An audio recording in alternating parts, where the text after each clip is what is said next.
takes more than just ambition to fly. You've got what it takes. You've surprised me, birdie. And as it seems, not just me. Self will be waiting for you inside. From now on, you answer to them. Congratulations and good luck. We call it the Morrigan's Hollow, our dwelling in Kunot. The passage only opens for those who carry the sigil I gave you. You'll be able to stock up on supplies, rest, or hide if things get too heated outside. That doesn't happen. Crow sigils know their owner. If they end up in the wrong hands, they turn into worthless stone. So it seems. You're climbing up, birdie. Truly impressive. Even I didn't gain favor so quickly. But I trust Self. If the crows see something in you, they are right about it.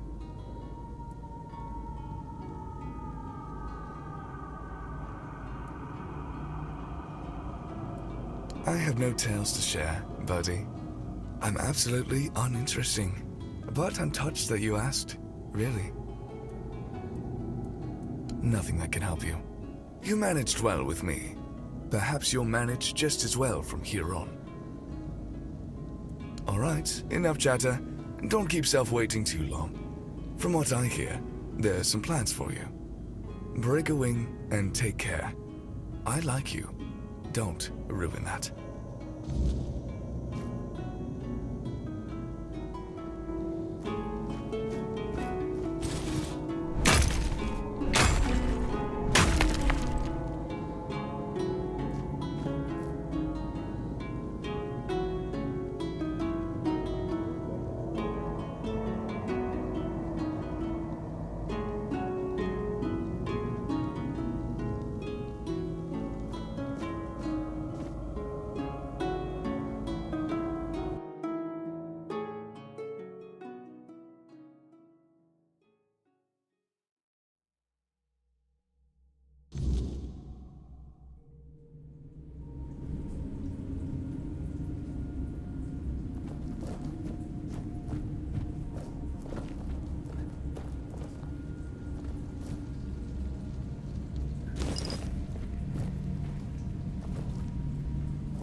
There you are, my little hatchling. I hear you've been working hard. That makes me glad. I had a good feeling about you, and I do love being proven right.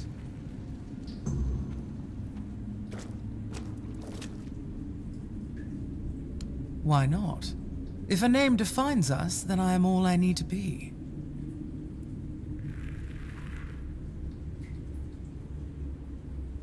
Does there always need to be a story? My name is my own. That's all there is to it. No. Eager, aren't you? Just don't let that eagerness turn into recklessness. Some children get a little too fond of blood, and then we have to clip their wings. I do have another task, but I'm afraid it's not a job I can give to a mere hatchling. I know you can. You've shown that you're ruthless, driven, and cunning when it counts. It would insult both you and Morrighan to keep treating you like a chick begging for worms. No, it's time you took flight. Congratulations. From now on, you're a fledgling. Make us proud. First, from now on, you answer only to me and the other crows. Any hatchlings we send your way are yours to command. If you decide they're not fit for the guild, it's up to you to take care of them. As for your tasks, how you handle them is your business. I don't care about the methods, only the results. The rest, we'll see how you do. It is. I'm glad you understand that. Most hatchlings don't live to see this day. Your next assignment is of utmost importance to all the children of Morrighan.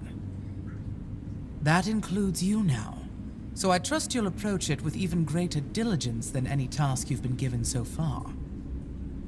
A while ago, we lost contact with one of the seers. What makes this even more troubling is that he was in possession of the head of Morrighan. I doubt he's still alive, so I need you to find his body and, most importantly, recover the head of Morrighan. And of course, eliminate anyone who dared to touch it.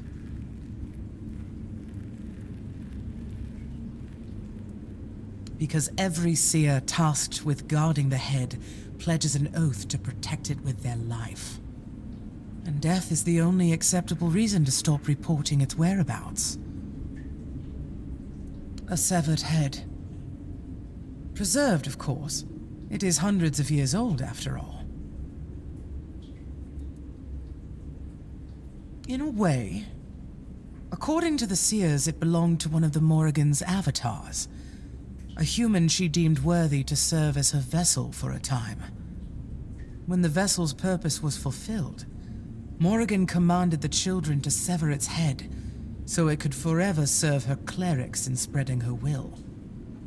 Now you see why it must be treated with the utmost care and respect.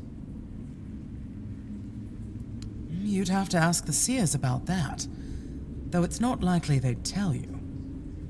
They keep their secrets closely guarded and only speak to the crows.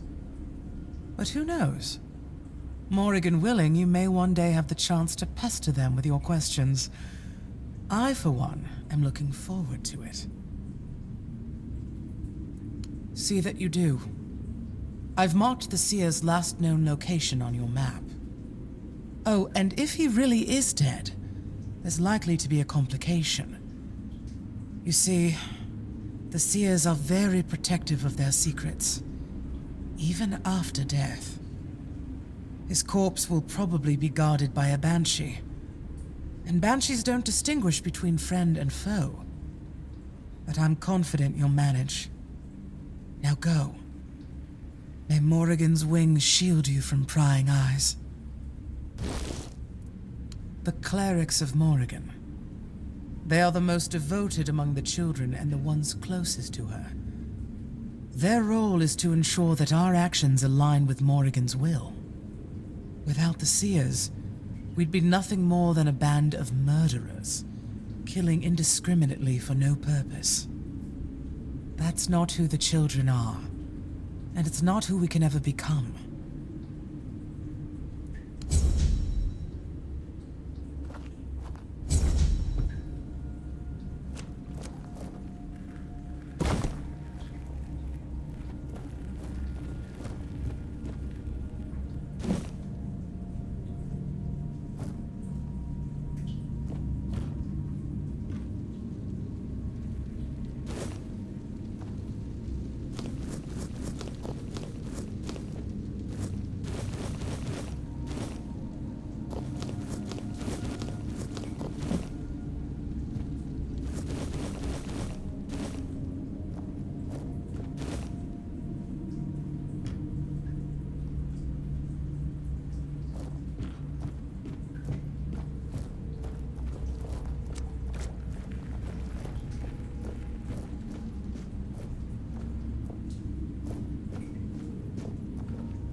Don't let your guard down.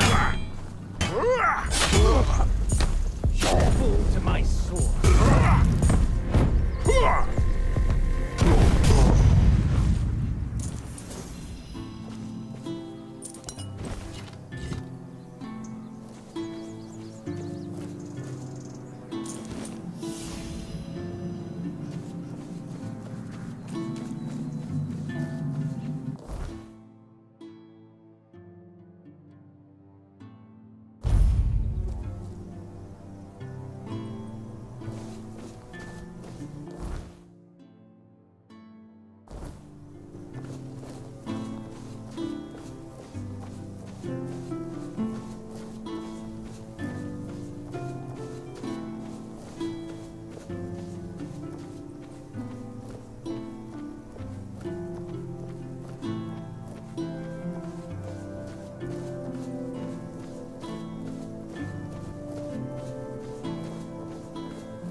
Thank you. I'll take it to the seers so they can finally stop panicking. You've done well. I'm glad you had decided to become one of us. Killing you would have been such a terrible waste. Now your next task will be a bit different. It will require a certain level of discretion on your part. I didn't say that. Although this time, that would be the preferable outcome, yes. There's a hatchling who was entrusted with a rather delicate mission. His name is Vin. We sent him to Connacht to get close to Legate Denholm.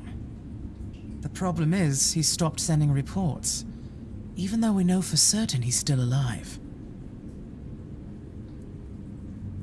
Let's just say Vin is uniquely suited to the job.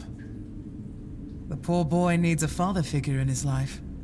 And Denholm, well, he has his own regretful past. You'll have an occasion to help build a happy family. A rather inspiring task, don't you think? No. Vin must continue his mission. You see, Legate Denholm is a strong candidate for becoming a Knight of the Round Table. But he has his own mundane concerns. He regrets not having an heir to carry on his name. He regrets quite a lot, as you'll discover. Vin was supposed to position himself as the son Denholm always wanted. The son he could still have, provided he formally adopts one. We want this to happen, and it is your responsibility to ensure that it does.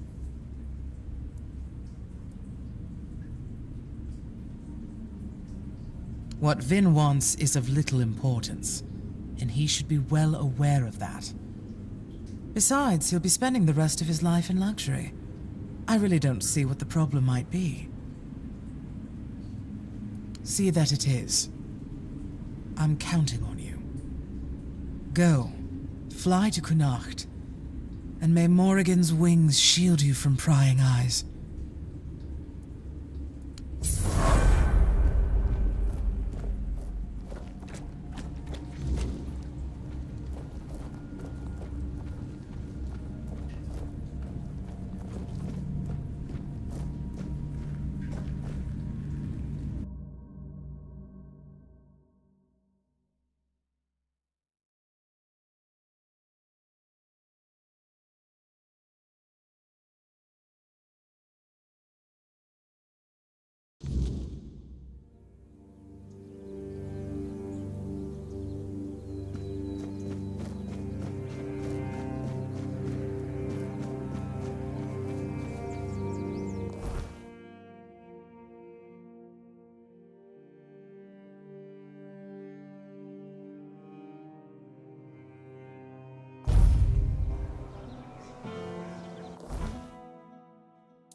Oh, hello there. If it's quality...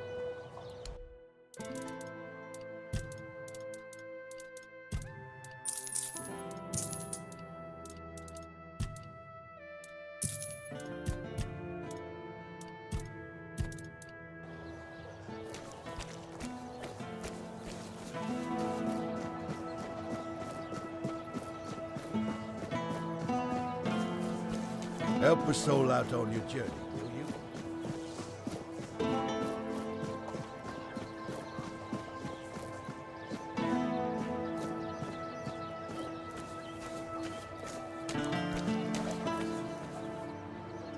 Sorry, I've got no time for chatting. I'm handling something important for Legate Denholm.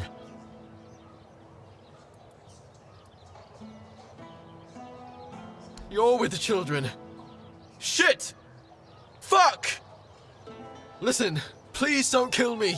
I can explain. I've been working on it, I swear. Things were going smoothly, but there's a problem. I think Legate Denholm might actually be my father. I caught him giving me this strange look once, so I asked if something was wrong. He said he used to have a son but lost him young. Said the kid would be at my age now. So I asked how it happened, and Denholm told me. The weirdness got them. Swallowed their entire village. I wasn't with them. And that's exactly what happened to me. Except I survived because my mum told me to run before the weirdness came. I was 6. I don't remember much. Just my mum looking terrified and telling me to run to the town, promising she'd be right behind me. I ran until my legs gave out. Stopped only when I reached the gates. That's when I realized she'd lied. She never followed me. I spent years on the streets after that, until the children found me.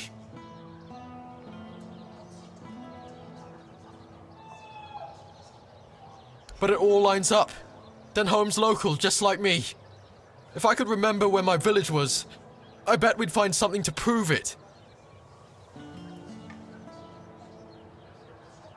But it is. I swore to myself that if I ever found that bastard, I'd kill him. I don't even remember having a father. It was always just me and Mum. He probably got what he wanted from her and left.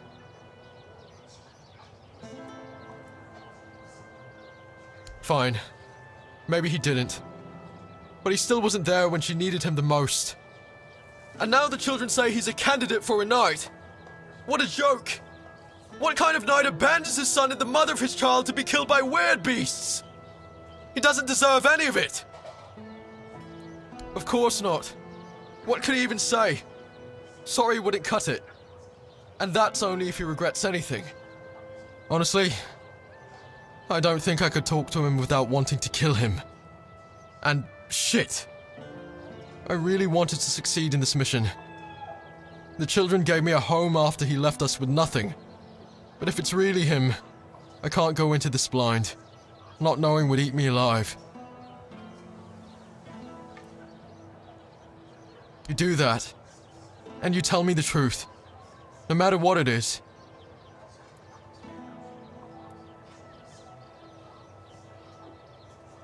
Fair enough.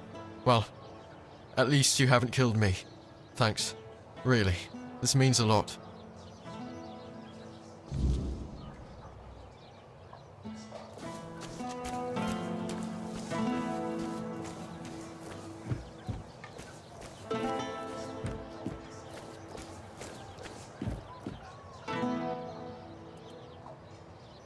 They thought it might be easier for me to connect with the locals, since, technically, I'm one of them.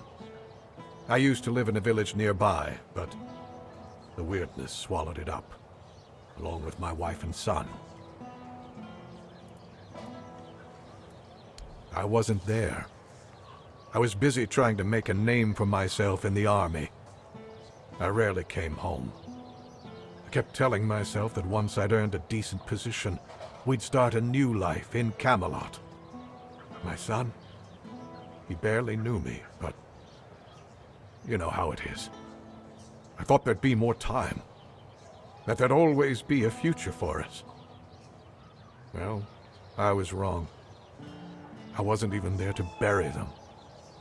By the time I found out, it was too late. My friends told me they buried them in a crypt near the town. I haven't even had the chance to visit since I got here. Not that I could. After the weirdness and the Red Death swept through the village, I've heard horrible stories of what happened to the people who decided to stay. You would do that, Thank you. I wasn't expecting this. But I'll try to prepare a reward for you if you manage to do this. The crypt was locked down after the outbreak, but being Camelot's legate has its perks. Here are the keys that will open the entrance. I'll await your return.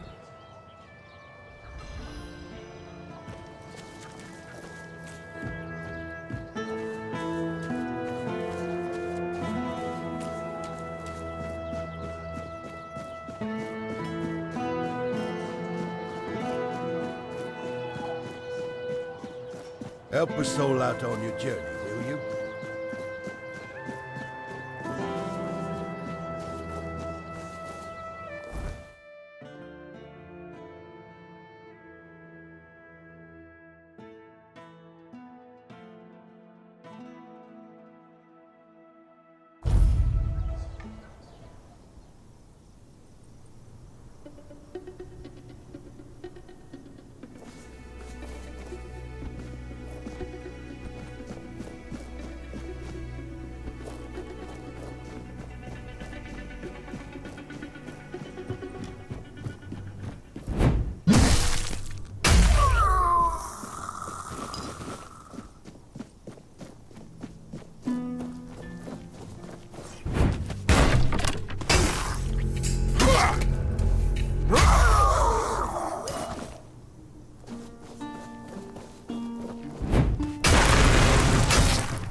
Spare a coin for the hungry.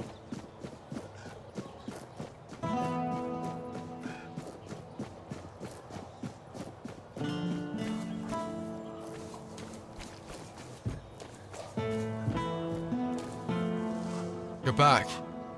You know something, don't you? I bloody knew it! That bastard! He's going to pay for what he's done. Thank you. And tell Self I'm sorry.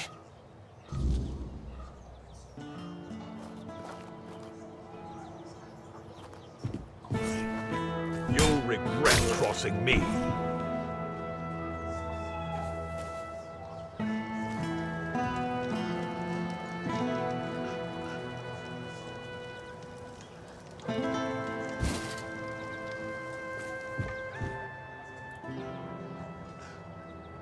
You. What? Why? And you think... what? That my son might still be alive? I don't know whether to thank you or run you through for meddling with my family's grave. But if what you're saying is true, then there might still be hope. And maybe you're not wrong. You've given me a lot to think about. I'll await your return.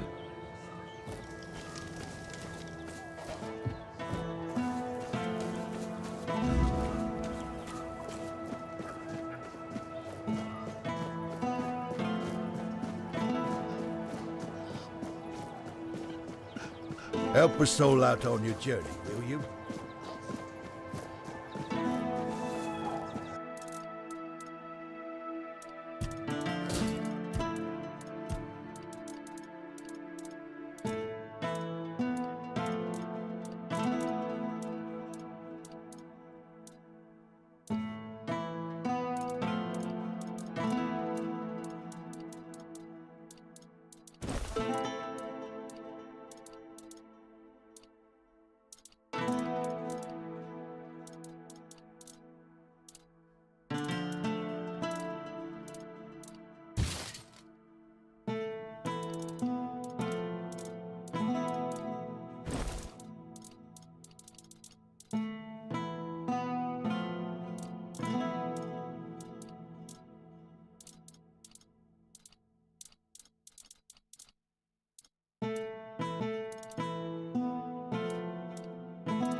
Nice to see. Hello.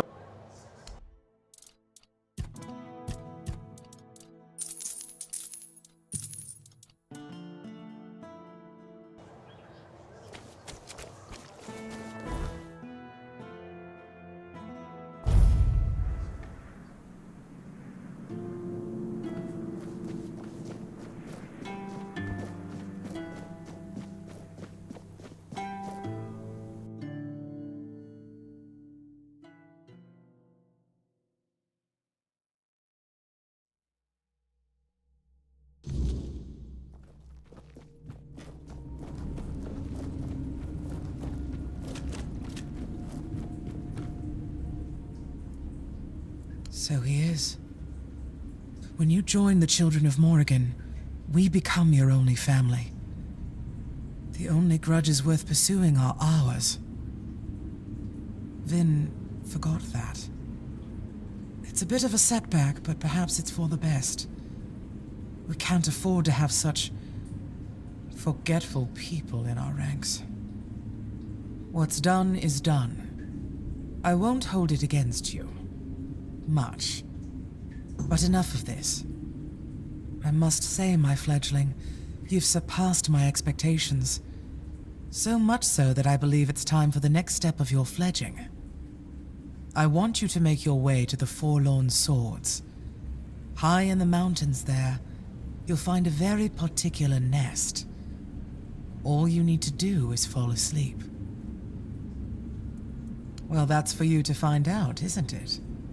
I can't tell you more than that.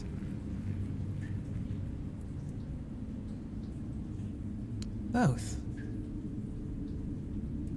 Yes. Don't worry. We will see each other again. Now fly, my fledgling. Sweet dreams.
So, you finally arrived.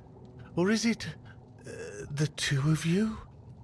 It's a pleasure to meet you. Call me Maggot. I don't like that other name Denholm and his men insist on using. I don't know, and that bothers me a lot. But I sense something lurking inside you. Something quite terrifying, I must say. All I'm sure of is that you've been exposed to vast quantities of the weirdness and survived. And that's rare. Let's say I have certain skills when it comes to magic.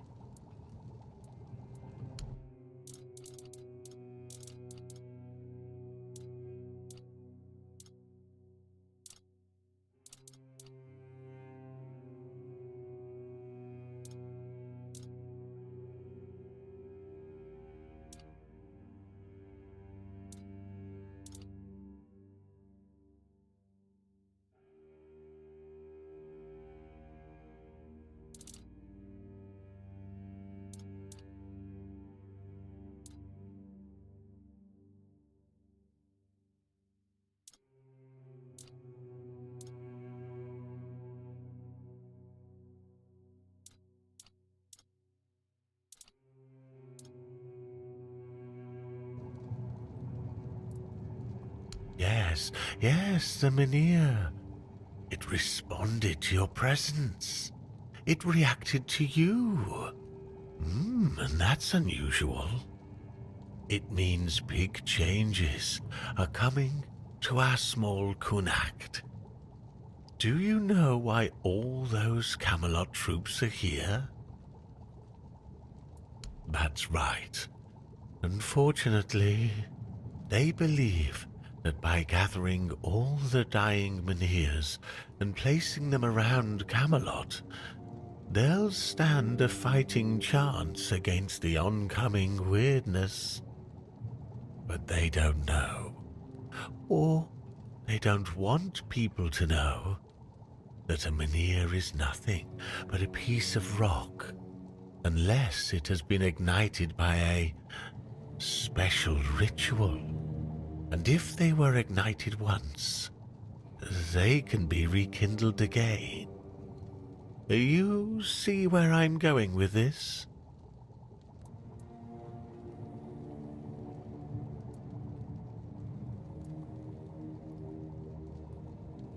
No.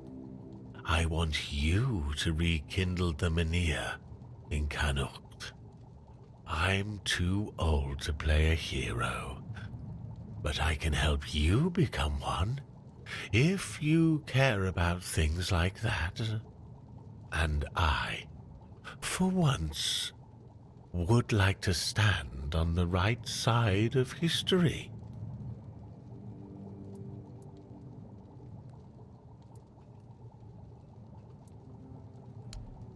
That's the problem, you see.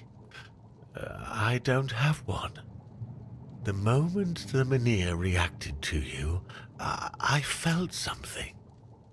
As if a piece of my brain was trying to tell me something, but I couldn't quite reach it. I suddenly remembered about the Mynheer rites, the ritual I told you about, and that there were 2 scrolls that contained it. But where are they? How do I even know that? That's lost on me. So, it looks like we'd have to take a little trip into the recesses of my memory, literally. Well, not literally. As entertaining as that sounds, you won't be dissecting me. I'm talking about a journey into the subconscious, not an anatomy lesson. Just a bit of mushroom potion and poof, you're on your way. Safest option we've got, relatively speaking. Do you think I want somebody wandering around in my brain, looking for memories I decided to bury?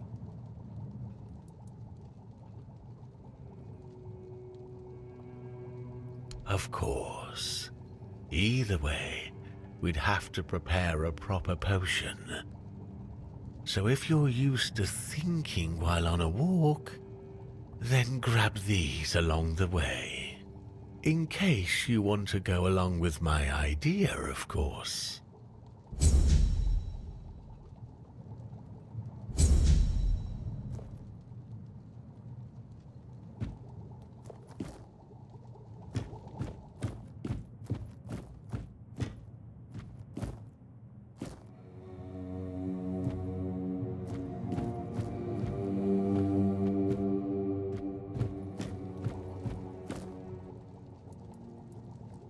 Let's see. The raspberries. We'll save those for later.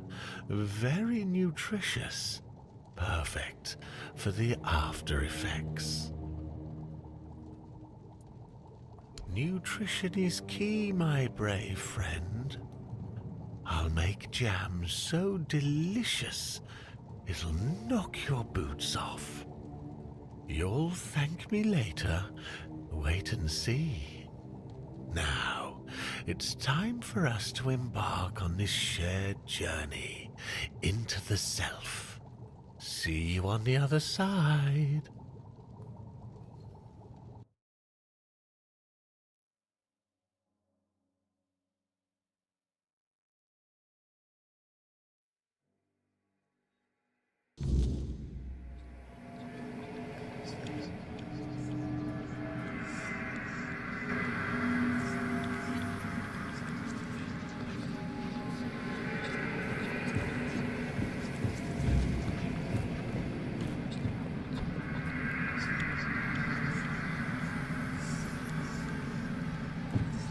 Silly mushrooms.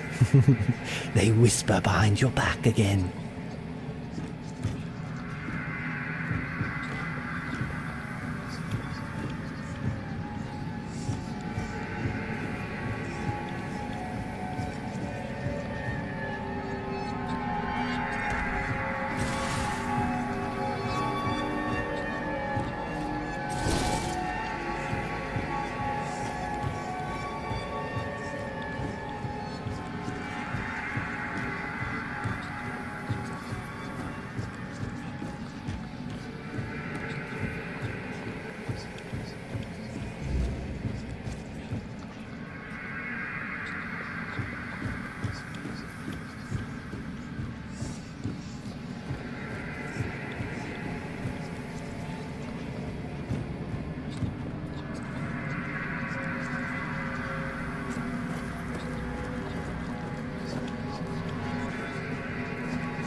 How did you lose your name?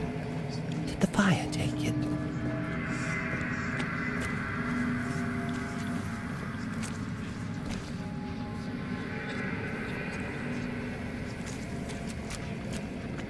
A drink a day keeps the clarity away.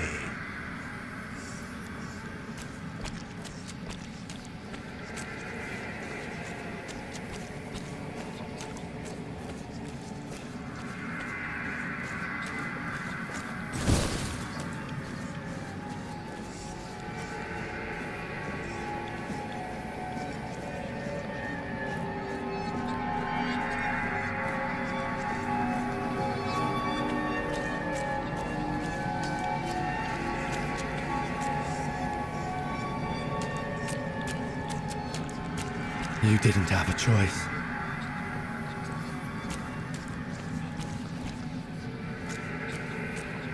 If it weren't you, someone else would have pointed them to the hiding place. You didn't have a choice.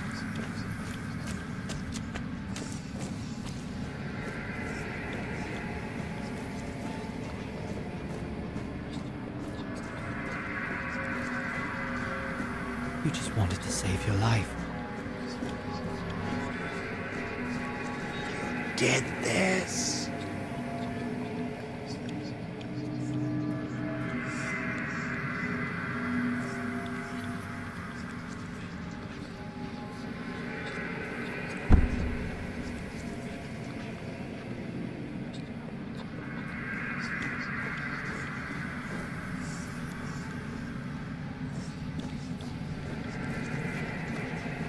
Wait!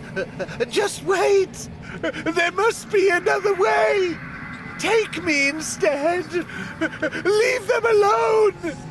They didn't deserve this! Please! Let them go! Please!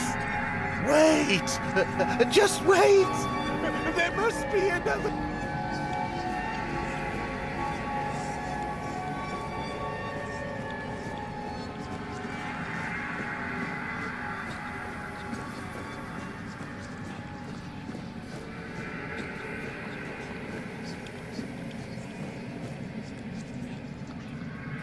Oh, the king himself! I am unworthy. Oh, forgive me. How wretched I am. Yes, maggot. But I am a worthless maggot. You are here to help? The maggot cannot be helped. The worthless maggot betrayed its family. It ate their carrion. There are no more druids. There is no Meurig. What is left is the maggot.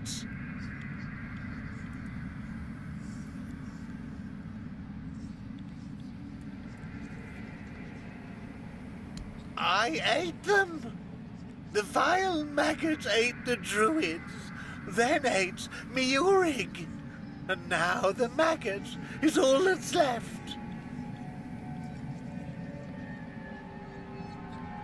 The maggot was born when Meurig pointed to where his brothers were.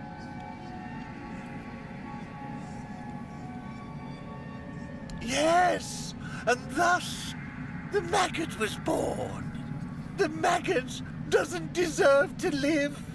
Would you like to kill the maggot? The maggot doesn't want to live. Meurig gave birth to the maggot. The maggot ate Meurig.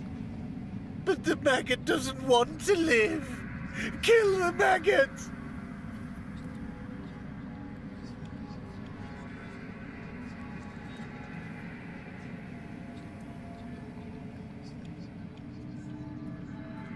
The maggot won't fight you! Kill the maggot!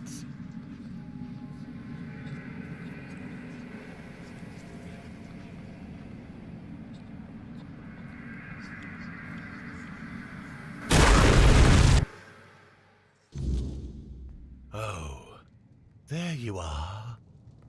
It was an interesting journey.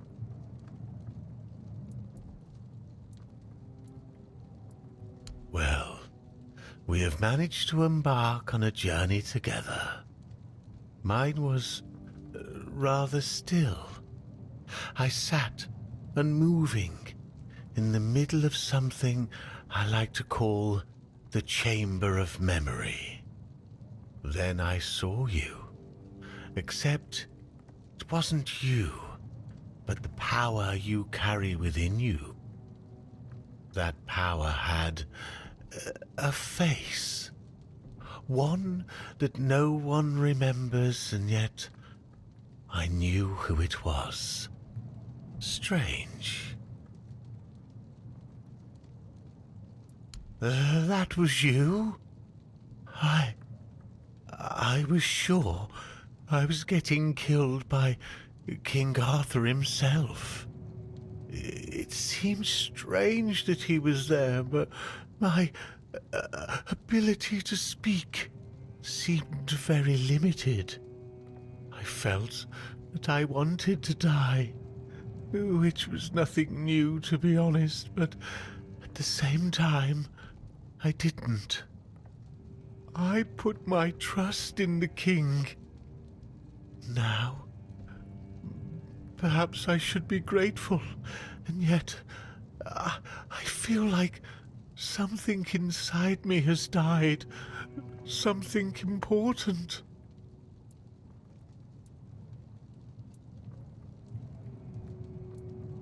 I see. A mercy kill. Worthless maggots don't deserve anything else. Do you need anything? If not, then please, just go. I need to be alone. It did. Things I'd forgotten. Things I didn't know I knew. It's not a scroll. It's a tablet, split in two. Druids kept one half. Priestesses kept the other.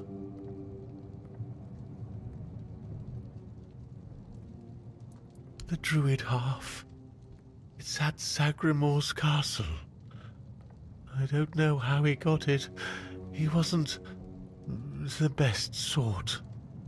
His castle sank a couple 100 years ago.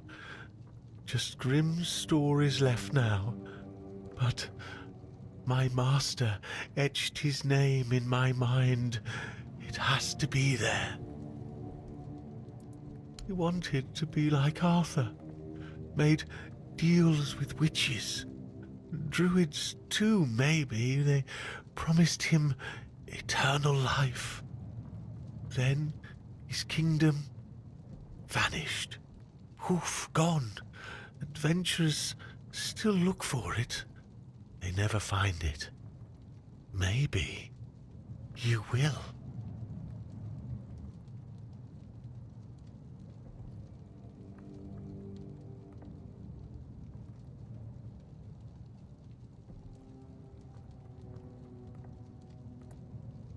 Nianti.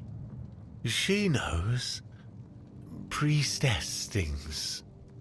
Ailey's too busy, so talk to Nianti. Do you need anything else? If not, then please just go. I need to be alone for a while. They say he dreamed of becoming the next King Arthur, and did everything he could to live up to the name. Along the way, he encountered 3 witches posing as druids who promised him eternal life. It's likely they were quite powerful, and Sagramore struck a deal with them, because, as I mentioned, one day his kingdom simply vanished from the surface of Avalon. Many adventurers have tried to find his castle. After all, how could such a massive structure just disappear? But, as you can imagine, none ever succeeded. I can only hope you will. Now, of course, we need to head to the Menhir. If I've read the notes correctly, the ritual has the best chance of success if we perform it after nightfall. No time to lose. The sooner we start, the sooner we'll rid our lands of this Camelot scum. Now I need to prepare myself, but I'll be waiting for you by the Menhir after nightfall.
Have some spare food or coin?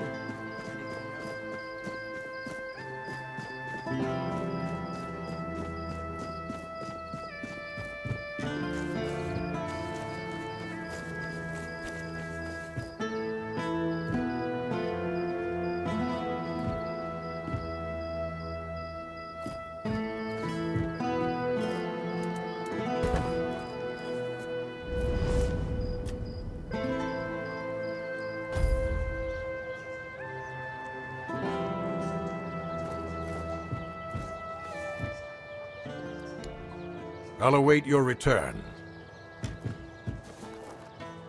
I'll await your return.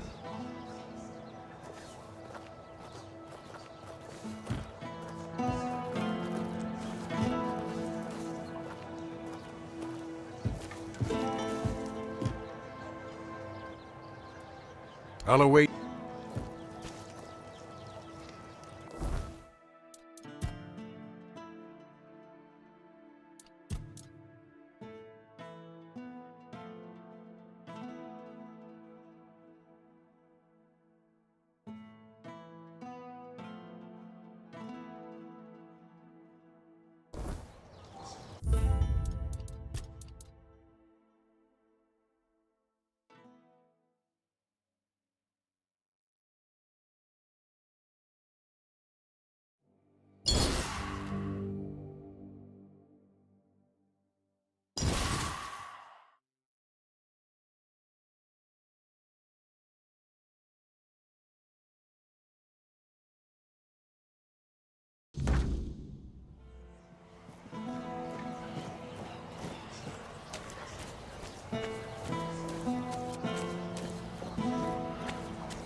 It worked. I can hardly believe it. I mean, I hoped, of course, that the wisdom of my predecessors and our shared effort wouldn't fail, but you know how it is. Something could have gone wrong. Is everything all right?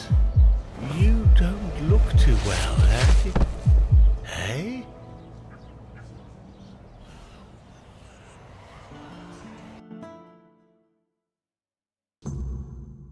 So, it's done. The Menhir is alive once more. This changes everything. The people of Connacht will stay where they are. I wouldn't be so sure. The weirdness continues to thicken, and the threat of the Red Death hasn't passed. Besides, I still have my orders, and they clearly state where your Menhir belongs. I know you have your orders, and I, as a lord, am bound by Camelot's law. But the moment of choice has come, and I stand with my people. I am the Lord of Connacht, and not Camelot. I cannot simply command my subjects to abandon their land.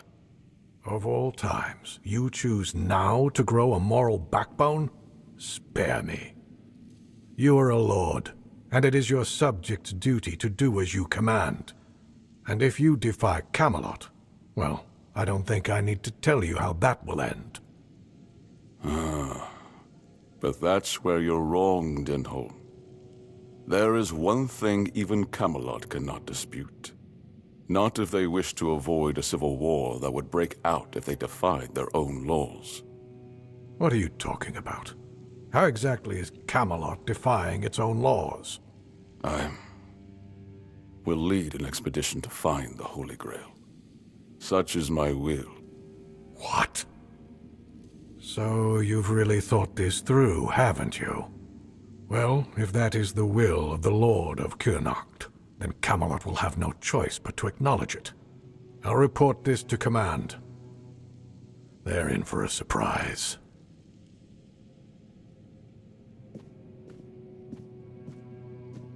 You heard what Denholm said. Camelot won't dare touch the Menhir as long as I lead the expedition for the Holy Grail. Once again, I need your help, and I'm prepared to grant whatever you ask in return. People I can trust. Those prepared to share the burden of this quest for the Grail. I can't command anyone to join me. They must come of their own free will. Otherwise, the expedition is doomed to fail before it even begins.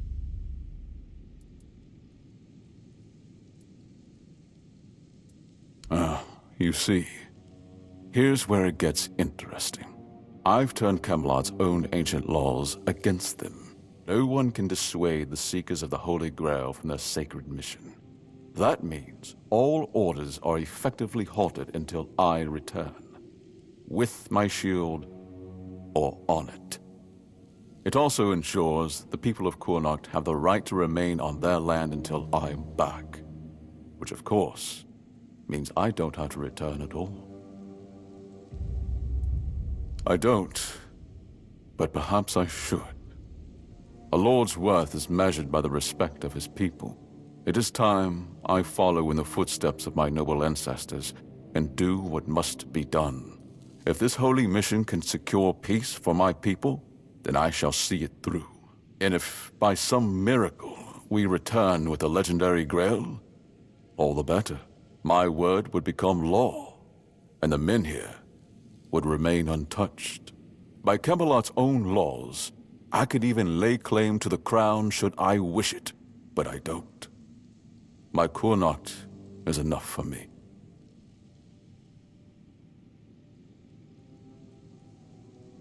I would start by looking among the most trusted and eldest members of our community.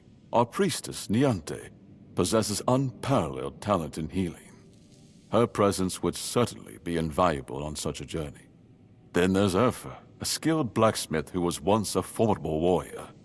If not for the strength of his muscles, the strength of his mind could prove useful. You might also speak with Maggot. Since the two of you have been through so much together, he may not be thrilled by the idea, but I believe his heart is still in the right place.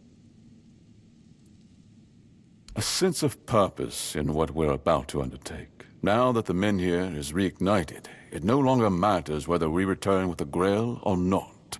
The people will be safe and retain the right to stay on their land. Each of them must understand that this is about the fate of all Kurnocht.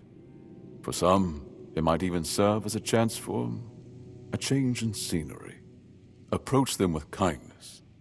They all have their demons, and I doubt they'll agree to join if they are still tethered by unresolved matters.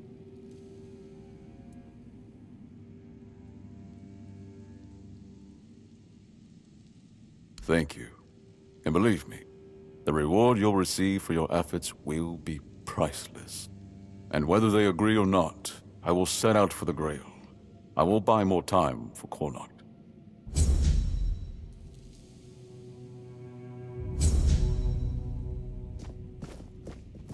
If I just stay put, everything will be just fine.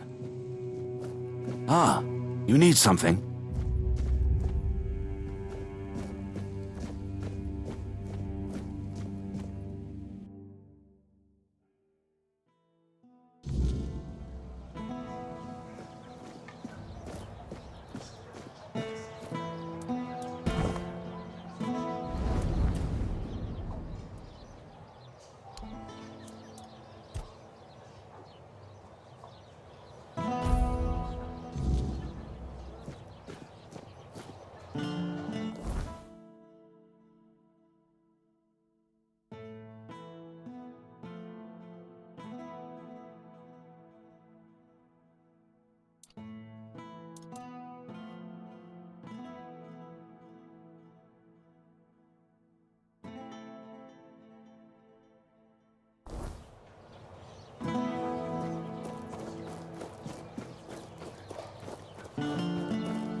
Beor is still wet behind the ears, and his heart is barely beating.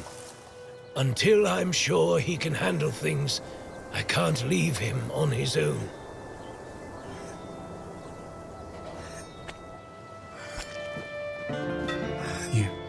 You found her, didn't you? You went to that cave, and came out alive. So that means she's dead. She wouldn't have just given you my heart back. I'm not sure. I'm guessing some kind of spell. I can't believe love could ever be that blind. It's Sweet All-Mother, embarrassed just thinking about it. She was a monster, as you know. A beautiful one, but only on the surface. I can't believe it's over. Oh, and I didn't have a chance to express my gratitude. Although, an apology might be more fitting. You risked your life for me. That's more than I could ever ask of anyone. Even someone dear to me. So, thank you. What brings you here? What do you need?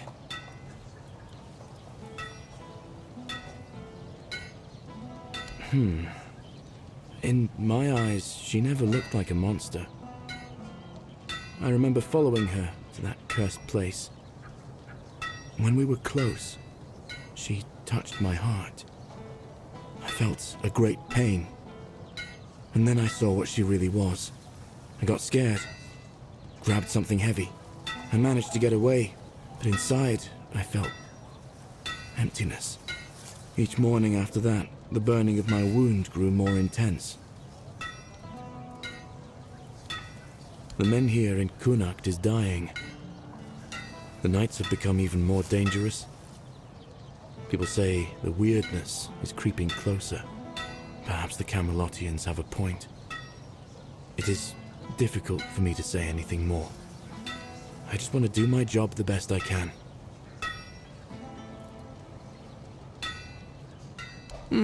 He seems stern, but he's a good, hard-working man. This time, though, it's personal. As soon as I was sure I could swing the hammer twice, I got straight to work. I'm forging a new heart. I know I've only just gotten back the one that beats in my chest, but I can feel there's something wrong with it. It's weaker. I am weaker and unsteady. It's easier for me to grow impatient and angry. More things seem to cut me deeper. I feel like my heart is poisoned. It hasn't been easy for him. His entire world has begun to change around him. You've seen what they did to the trees near Kunakt. For some reason, it pains Urfia no end. Even before I got sick, the Camelotians had commissioned a lot of work from us. I think he feels partially responsible for what's been happening around here. So far, all my attempts have failed. None of those hearts had the spark a forged replacement ought to have. They were far too weak to beat in a blacksmith's chest. There's a legend about the Stone Wardens. It tells that they could forge a heart stronger than any other. A heart that could make a man invincible. Sadly, I don't know much more than that. Right now, I'm just banging my head against the wall.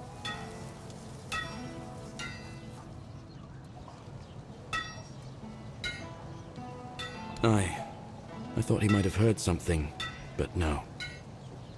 He just waved it off and told me to get on with some proper work instead of dreaming about old Dalriata legends. Dalriata Master Blacksmiths. If you think something can't be forged, they've likely already found a way to do it. They have their methods, passed down from generation to generation by oral tradition. Outsiders rarely, if ever, gain access to their craft.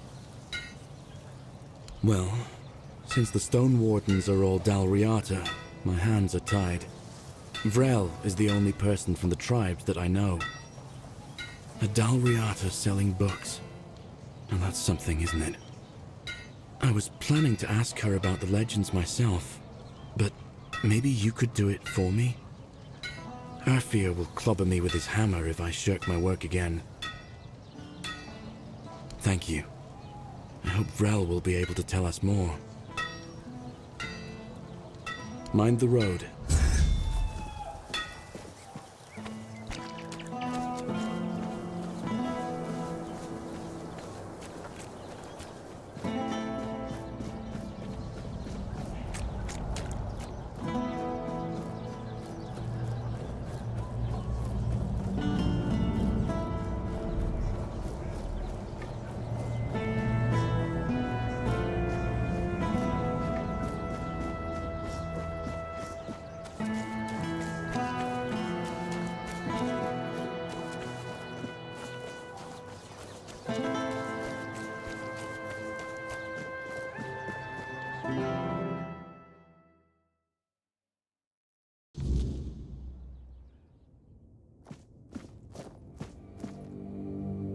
Before you ask, no.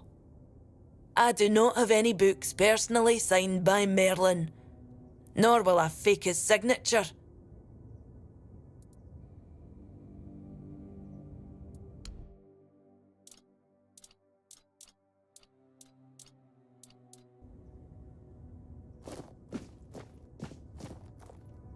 Ah, a welcome interruption. Safe trip.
Oh?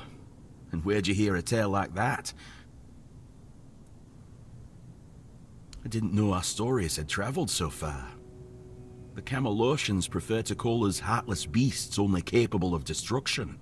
But I suppose a tale about creating a heart in the fires of a forge is something only another blacksmith would believe and appreciate. So, that Beor, tell me about him.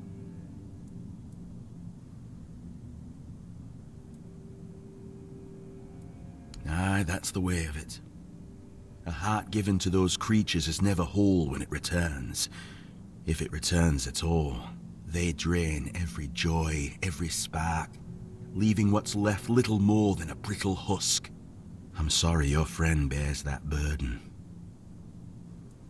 He used iron, didn't he? Iron's too brittle. Steel's no better. It's cold, lifeless. To forge a heart, you need metal that is alive. You need a metal that will sing as your heart sings when you see the smile of a loved one.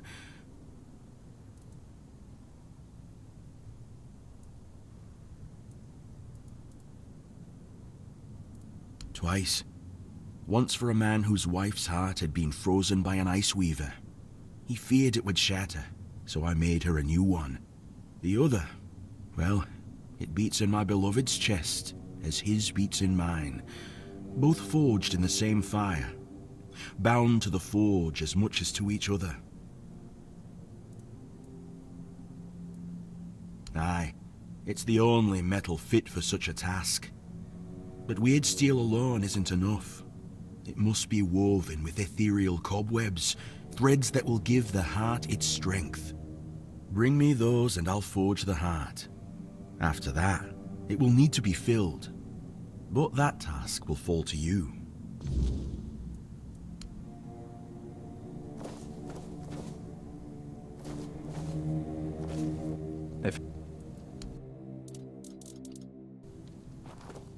You need help?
Good. Give me a moment to find the right song. I haven't lost my touch. Here, your friend will have a strong, beautiful heart.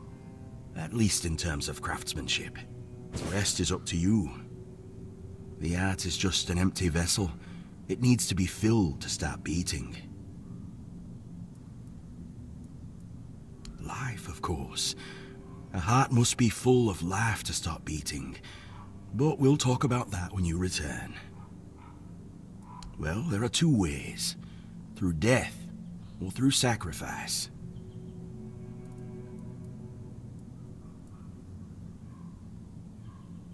Then he'll have a cold lump of steel in his chest. What do you think? No, of course not. You can fill it with the life of creatures you kill, but it will take some time. A life torn away is far less willing than a life freely given, and I can't say what effect it'll have on Beor. It's not a method we use often. You can pour some of your own life into the art.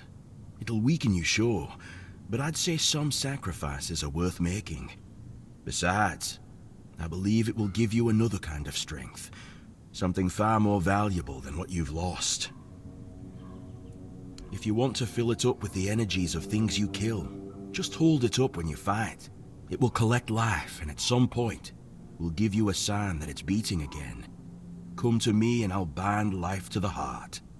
If you decide to fill it with your own energy, just tell me. Either way, come back with either a full heart or when you make up your mind.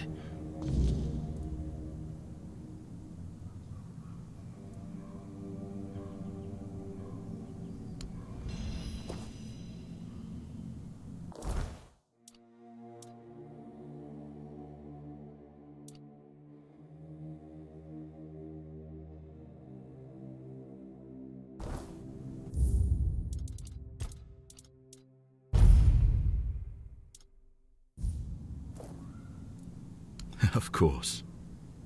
This part never gets old. Remember, don't resist it. Let go of your instincts and focus on the heart. You'll feel a bit weak afterward, but don't worry. Strength can always be rebuilt.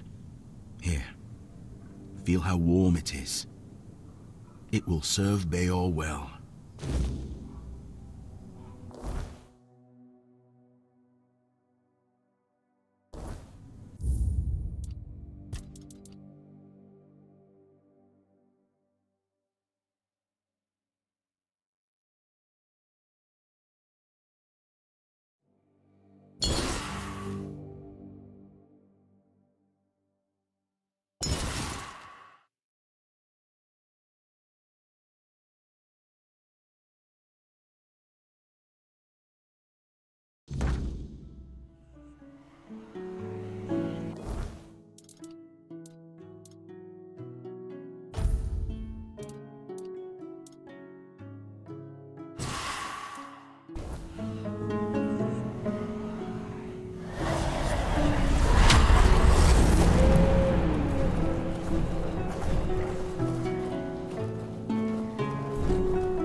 Prepare for battle.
Let your guard down.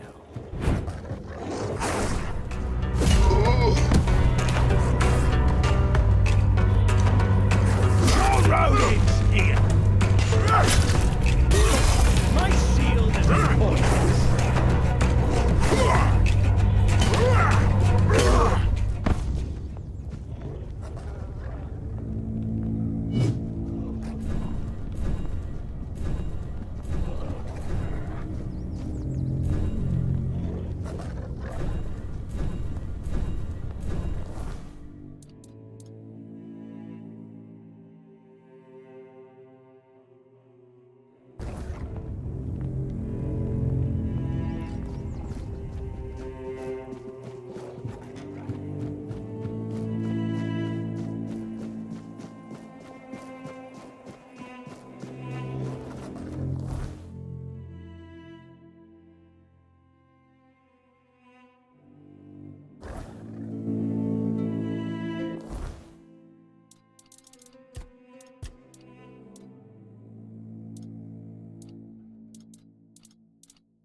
Hold your ground, men. You disturb my peace! I will be down. For blow! This fight is mine!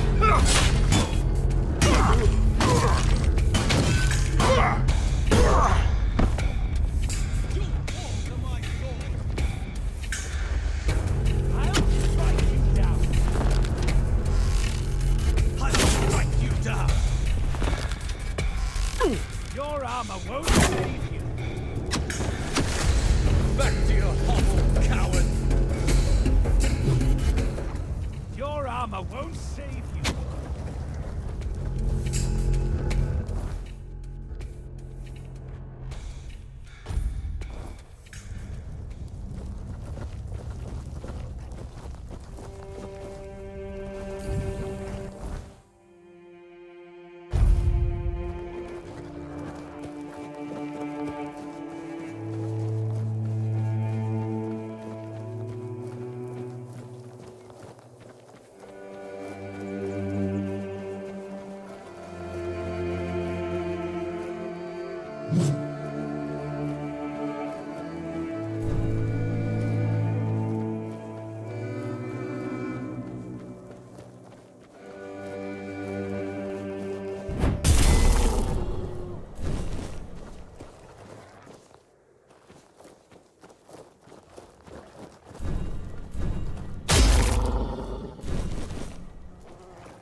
so you've chosen to wrangle unwilling lives and cram them inside. I can almost feel them churning within. I'm curious to see what will come of it. Here. This is no peaceful heart. I hope your friend is strong enough to tame it. It was a pleasure. Give Beor my regards. I hope his new heart brings him happiness.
Oh, hello there.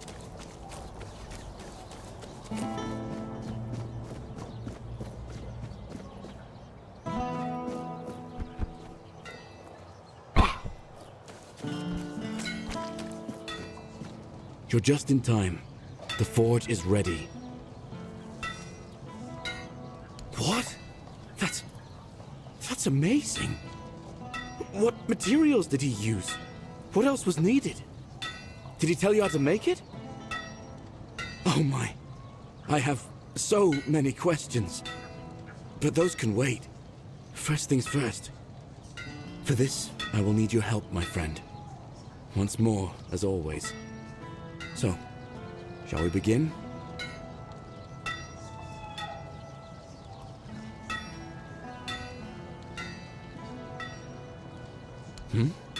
Reconsider? And then what? Live with this failing heart, wondering how much longer it'll last? Waiting for the moment when the smallest thing, some bad word or stupid quarrel, shatters it completely? Why, in your opinion, should I back out now? Give me one good reason.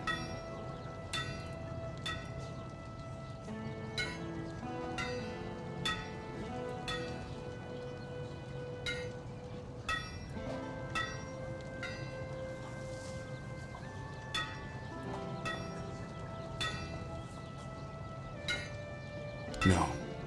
I've survived one foul magic. No. I've survived one foul magic. I'll survive another. I won't let myself die because of a weakened heart. Let's begin.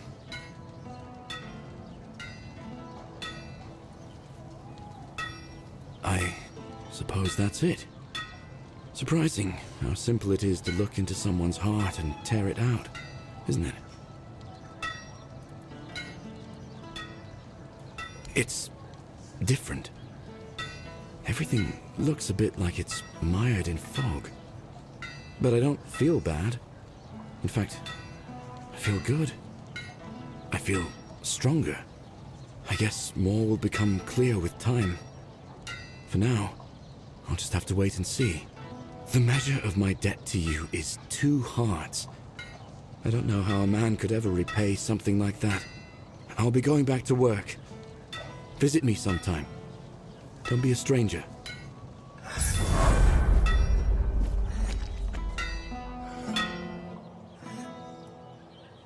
Beor's fully recovered. He's doing well and making his own decisions. He doesn't need an old man hovering over him anymore. And, well, to be honest, I've been waiting for this moment. I'm proud of him. But you didn't hear that from me. You've done right by me, so I'll give you some advice. This whole expedition is madness. But as they say, sometimes there's method in madness. And I'll admit, I'm glad these old bones can still be useful. I might not think much of our Lord, but I won't turn my back on him when he needs help. This isn't just about him.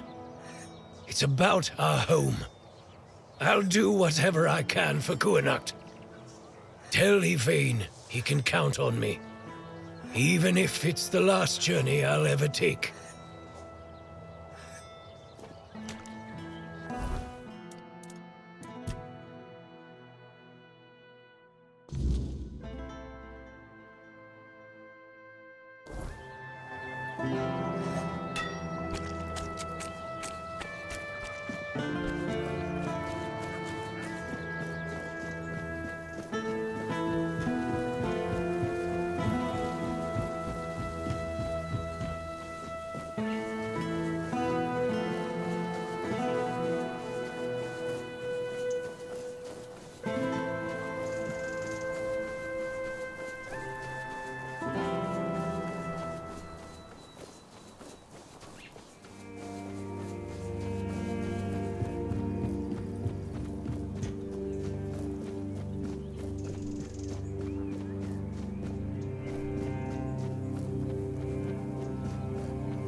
Really?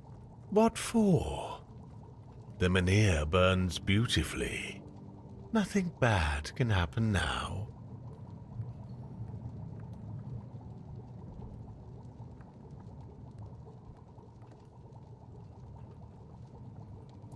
Ah, yes, that makes sense. I can see it now. And he sent you to me. How unexpected. But honestly, I'm not worthy, and I don't think I ever will be. What use is a scatterbrained pseudo-druid who's been abandoned by Mother Nature?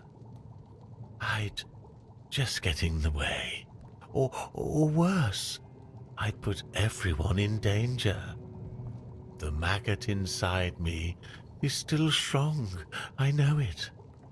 That's why I have to stay here, to protect others from its influence. Tell Yvain I'm sorry.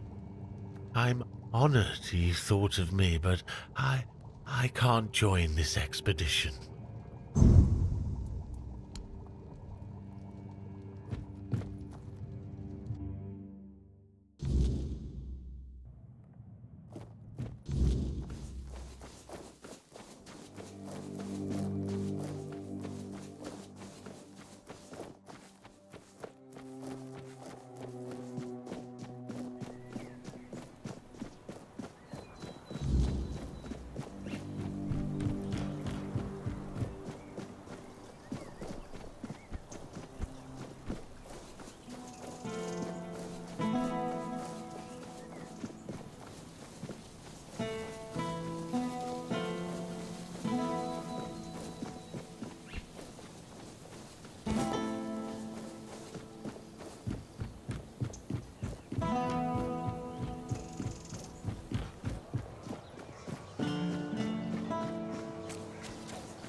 You're here. Let me look at you. You seem to have recovered after whatever happened at the Menhir. The All-Mother herself must be watching over you.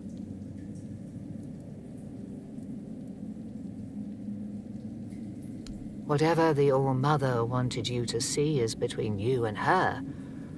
I can only accept and work with the outcome. Besides, I'm more concerned with the impact your little spectacle had on the sentiments in the village. You've given people hope. Only time will tell if that was misguided or what the consequences will be if it proves true.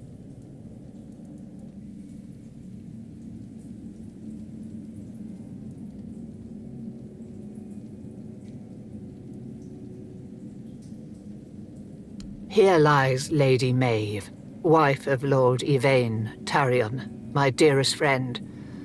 The one I couldn't help. I'm wondering the same.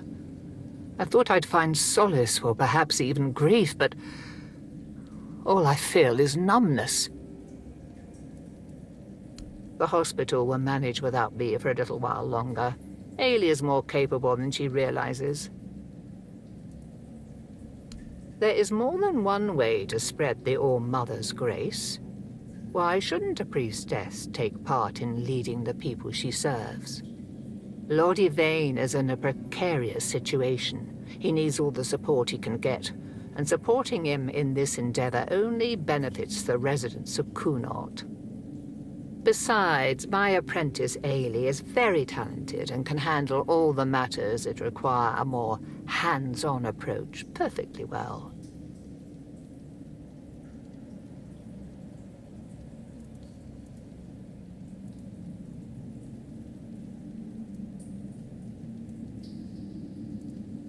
You shouldn't listen to that lunatic.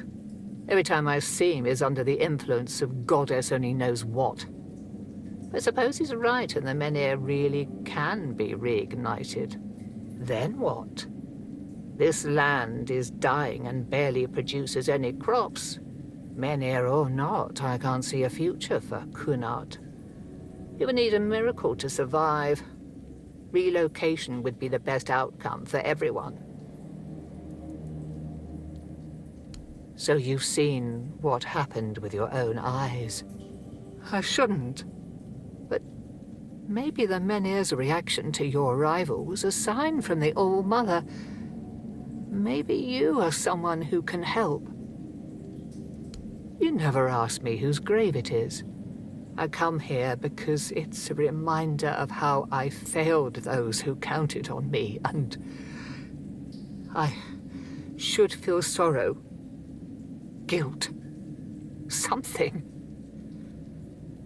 But the truth is, I lost part of myself long before Maeve was taken.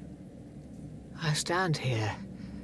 I wait for a feeling to appear, and nothing comes to me. Not ever. At the corrupted temple, something happened when I was still a priestess out there. I feel like something was taken from me, ripped from my very soul. And I've been hearing her voice ever since. Lorelia. Then it seems you've only scratched the surface of her purpose. You need to return. Speak to her again, but this time ask directly about me. Who am I to her? Why is she calling? There's something she knows. Something I can't piece together alone. I wouldn't ask this of you if it weren't important. Whatever connection I had to Lorelia, it's tied to what I lost at that temple. If you can find that thread and pull it free, perhaps we'll both find the answers we need.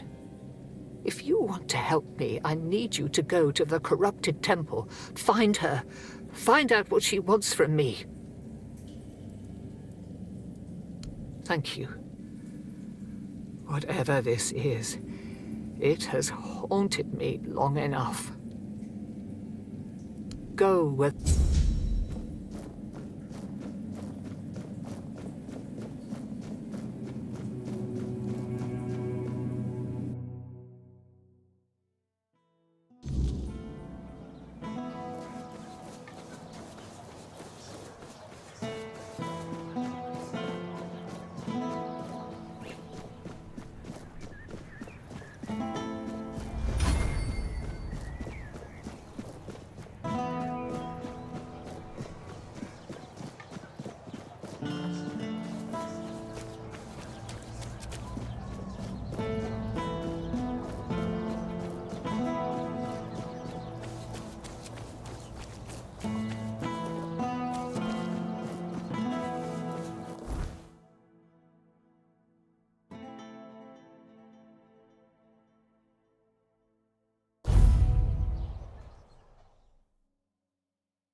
You can see me, hear me.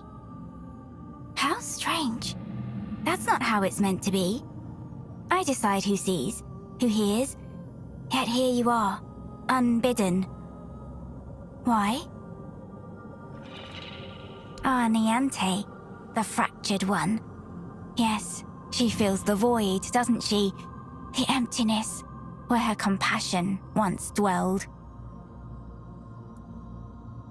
What she cast away? A fragment, a spark. Hers, yet no longer hers. It clings to me now, bound in service to the All-Mother. And does she need it? Truly? Compassion can be a burden, a chain that weighs down the soul. I held it for her because she could not bear it. She gave it to me.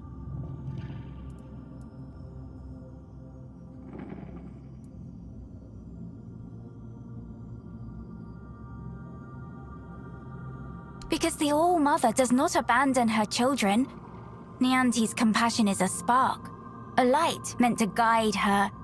Without it, she stumbles in darkness. But to reclaim it, she must prove herself. It is not a gift freely given. It must be earned. Is that what she told you? That I stole it like a thief in the night? No. It was her despair, her doubt, that cast it away. I merely caught it.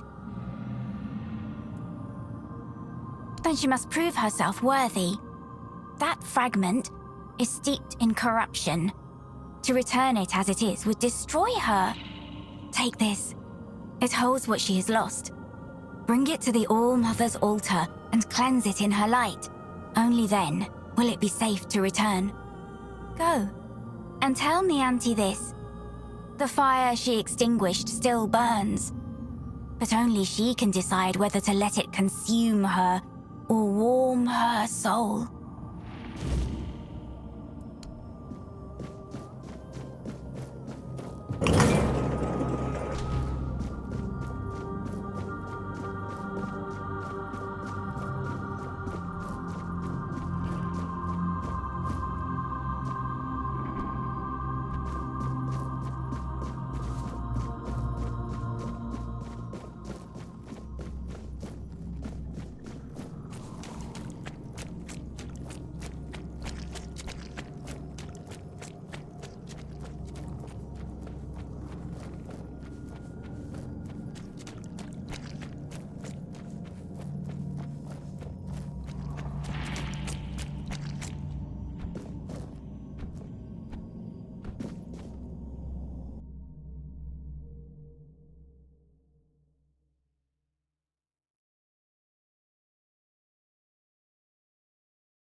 Aurelia's voice, it's different now.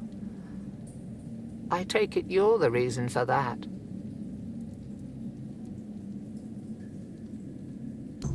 So, this is it.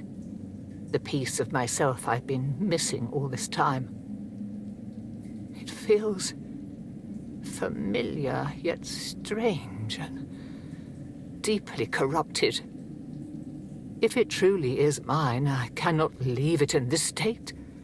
If I try to retrieve part of my soul from this thing, it will poison me as much as it heals me. She's right. Surprising, considering the things she's whispered to me all this time. Meet me at the statue of the All-Mother. There, in her light, I will perform the cleansing ritual. You've already done so much for me, but I must ask for one more thing. Your presence. This is something I can't...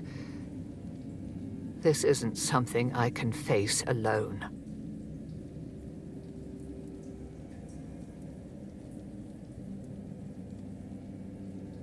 Thank you. May the All-Mother guide us both.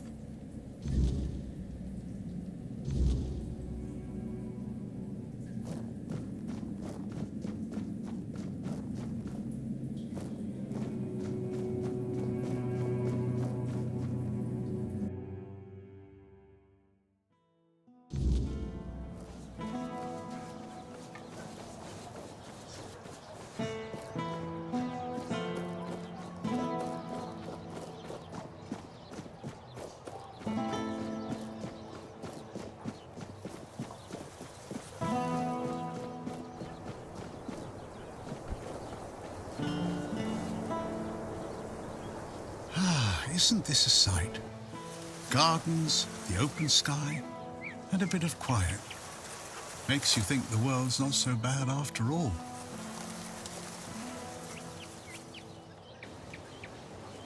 Neither did I, to tell the truth. One moment I'm by the sea, listening to the waves. Next, poof, I'm here. Like the wind picked me up and set me down where it pleased. Aye, it's been happening for as long as I can remember. Thought it was some druid's prank when it started. One of their spells gone awry. I even asked a crow once if it had anything to do with it. Got no answer, of course. But if this is the way of things, who am I to complain? I get to see the stars from all sorts of places. And the best part? I never have to worry about where to go next. Not in the slightest. The world's a big, messy place, my friend. If the winds of fate decided to carry me themselves, who am I to argue? I'll make the most of it, wherever I land. And look at this. Landed me in a fine garden, with fine company. Fate must think highly of me, eh? Well, not much, I'm afraid. But I've heard it's a lovely place. Good folk, strong traditions. They've got a treasure here, you know. A shield given to Palamedes of House Tarion by King Arthur himself. Quite the tale, that one. Someday I'd like to see it with my own eyes. Imagine the history in that. Something touched by the old king, still standing proud. Now that's worth a trip, wouldn't you say? Safe travels, child. May fate be on your side.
The All-Mother's light will reveal the truth, or burn it away. Are you ready? Then let's begin.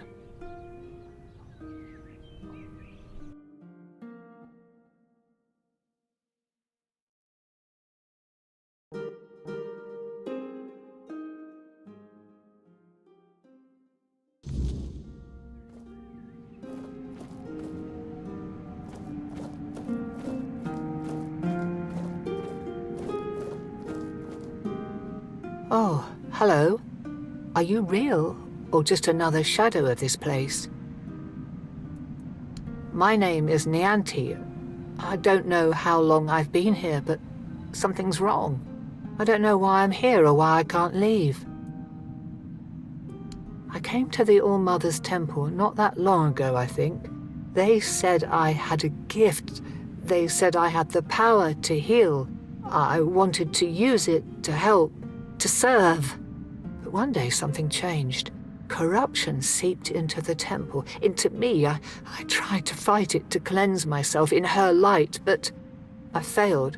I tried to escape, but I couldn't. And now I'm here. But that can't be the whole story, can it? What? That can't be true. How could I serve when I'm trapped here? How could I help anyone when I'm incomplete? Tell me, what's left of me out there? Is it enough?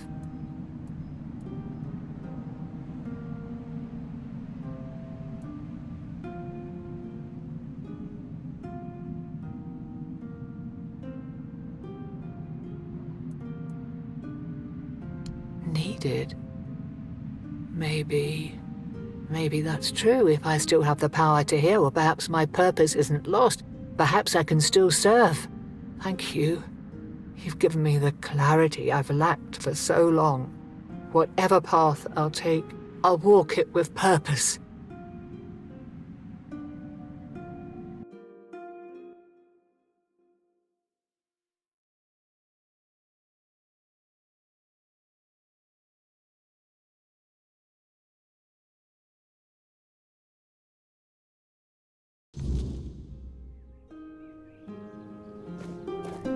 So, this is what it feels like to be whole again.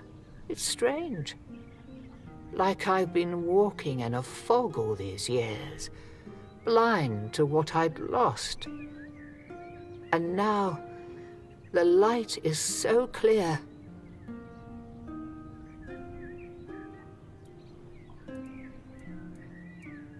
I feel as I always should have: compassion, care, hope, all the things I pushed away out of fear. They were never weaknesses. They were my strength.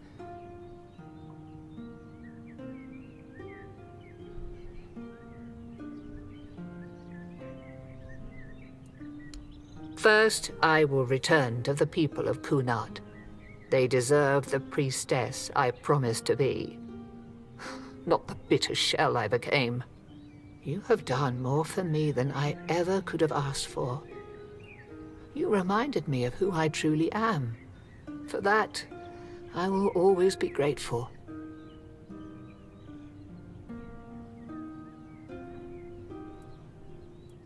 No, you didn't. The All-Mother guided us both. But now it's up to me to carry this forward. Thank you, truly. There is much to do, but this time I will face it with open arms and a whole heart.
Help a soul out on your journey, will you?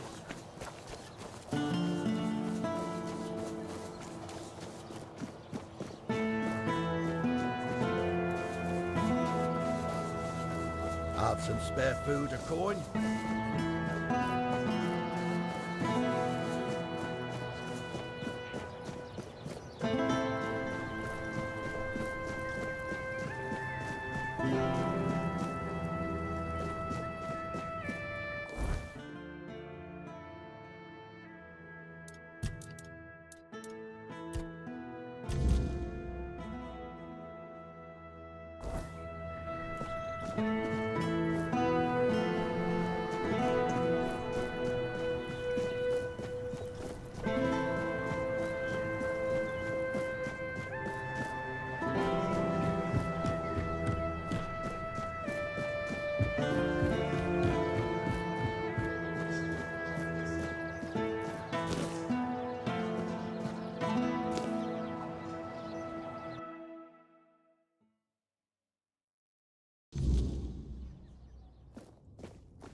I know.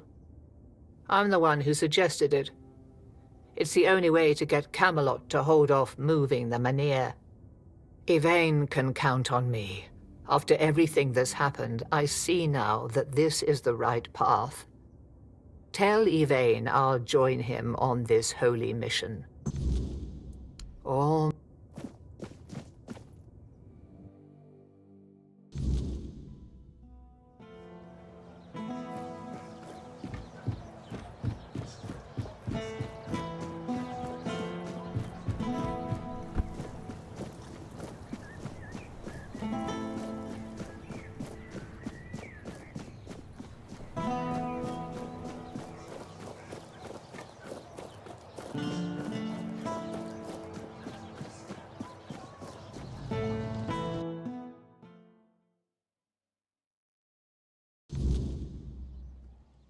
Just keep your head down.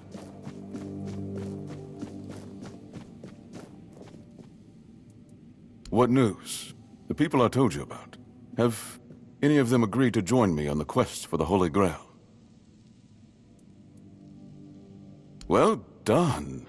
Naturally, I would have preferred to bring them all, but two will make fine company. Perhaps along the way, we'll meet others willing to lend us their skills. After all, I can hardly believe you're the only one bold enough to roam the world in search for adventure. You've done me a great favor, so allow me to repay you. Before I depart, know this. You brought change to Connacht and earned my deepest gratitude. Let my repayment be the blessing my lineage received from King Arthur himself.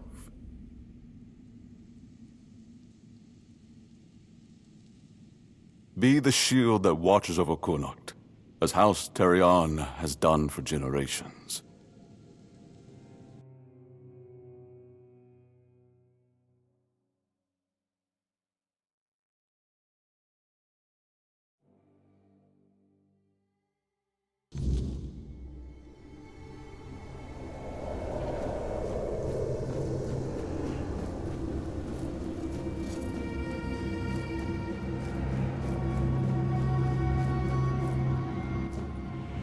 I am his oath, the weight of duty that shields the faithful.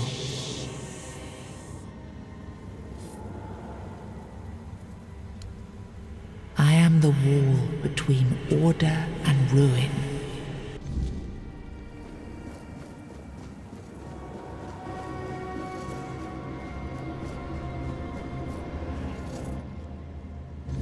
You can't just allow for things like that to happen. Not ever again. Not when the kingdom is beginning to find its way. You're the king, and that comes with a whole lot more responsibility. You can't let people like Merlin do what they want, even if their intentions are pure. You must see the danger now!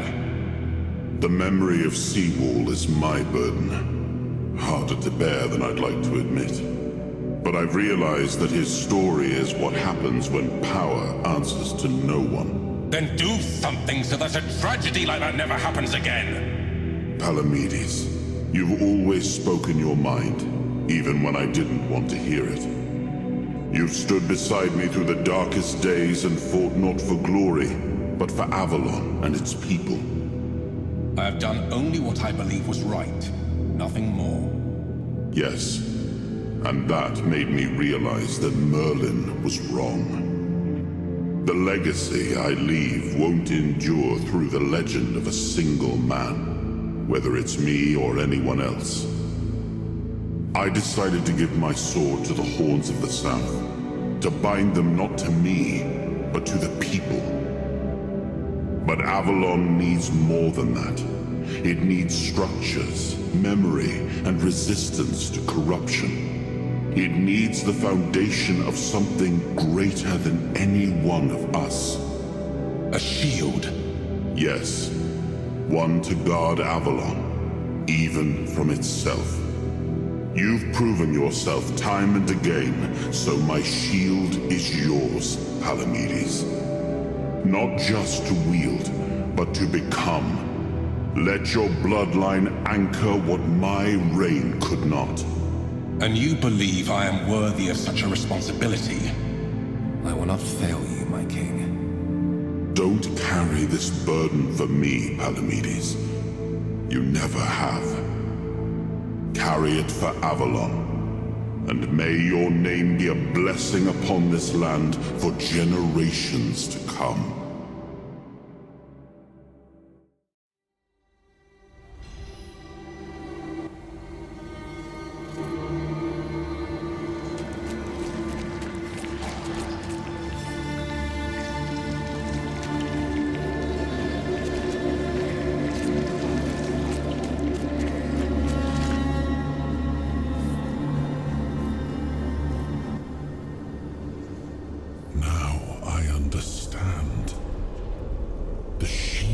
Isn't an object. It's the bloodline itself. But I also remember the shield was meant to resist. Not enemies, not blades, but corruption, compromise, cowardice. Palamedes understood that. Nothing I've seen here reminds me of him. Nothing resembles the kingdom we were trying to build. Lord Yvain, a joke of a man. A mere shadow of his ancestor. Not worthy of his title, nor of leading his people. I tried to build something lasting. Something that wouldn't depend on me to survive. I distributed power, tied it to oaths, not blood. Gave regions autonomy, left behind symbols to bind them. But what we've seen so far, that's not a kingdom. That's theater. People playing at being lords and commanders, taking on roles they don't even understand.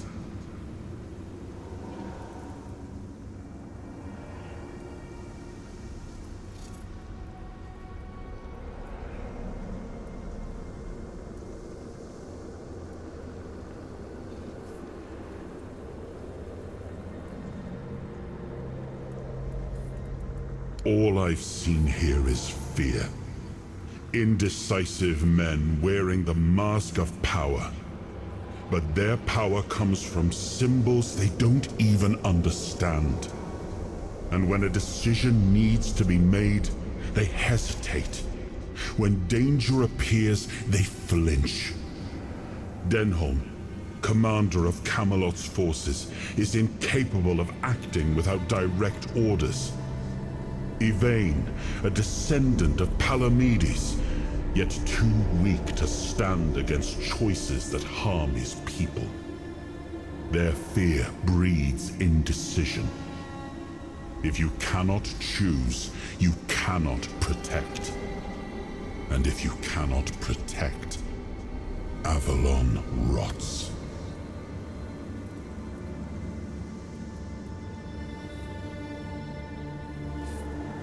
It was you the men here responded to, and you who rekindled it. You did all the work. Turned the situation into something Yvain could exploit. Without that, Kuanacht would still be waiting. For what? A miracle? That's why I have to come back. Without us, without hands that act, this land just waits and rots.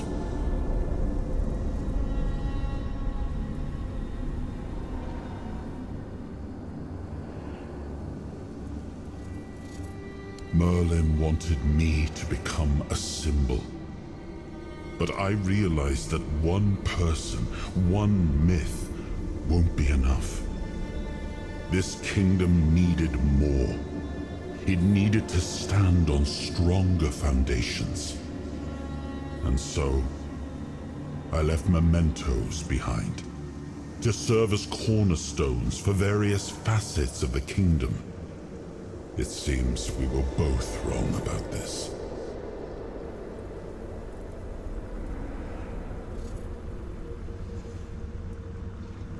Turn every resource toward understanding why the weirdness is returning and stopping it.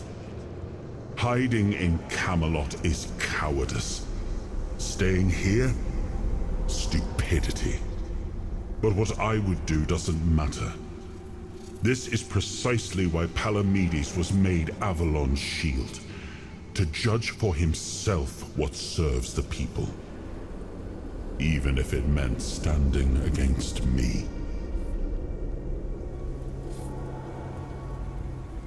We gave our people peace, but they've come to take it for granted. Perhaps those who live without struggle grow soft, and in comfort, they let go of their values. Symbols, without the will to uphold them, are little more than ornament. I named his bloodline the Shield of Kuanacht, and granted them dominion over this menhir, with full autonomy. The land here is among the richest in Avalon. This place was meant to stand as a counterweight to Camelot's rising power. Yes, the situation is complex, but that is precisely the burden of a leader. Complexity does not excuse paralysis, and yet they sit in deadlock, doing nothing, while the world around them fractures. Well, my friend, they still call me the once and future king.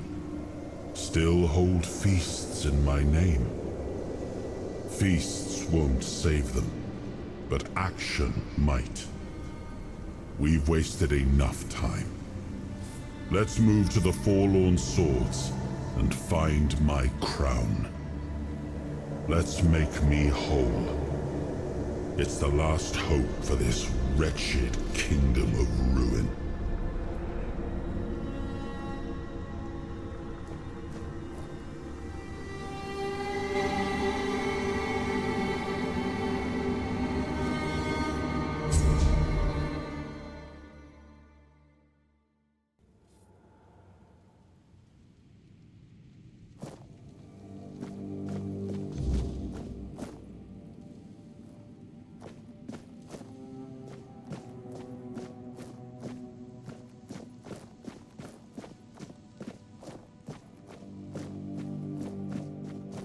Stay quiet, stay safe.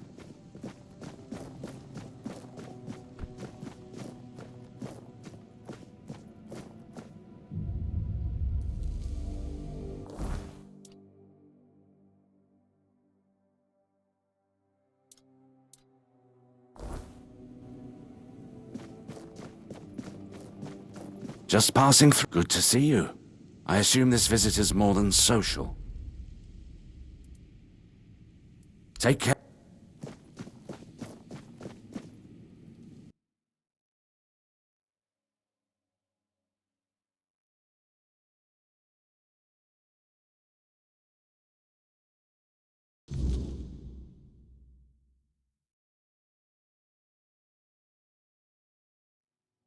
Are you sure you want to do this?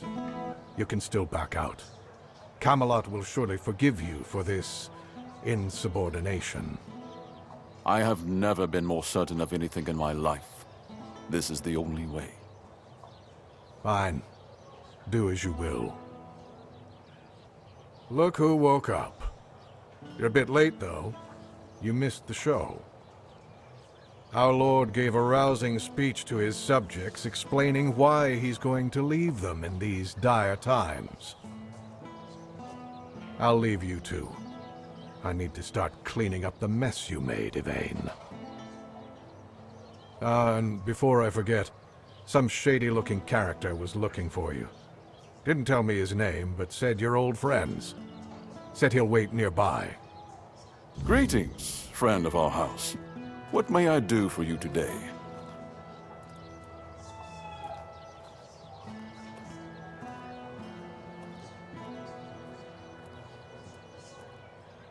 I cannot say for certain, but I have faith that Anselm will manage.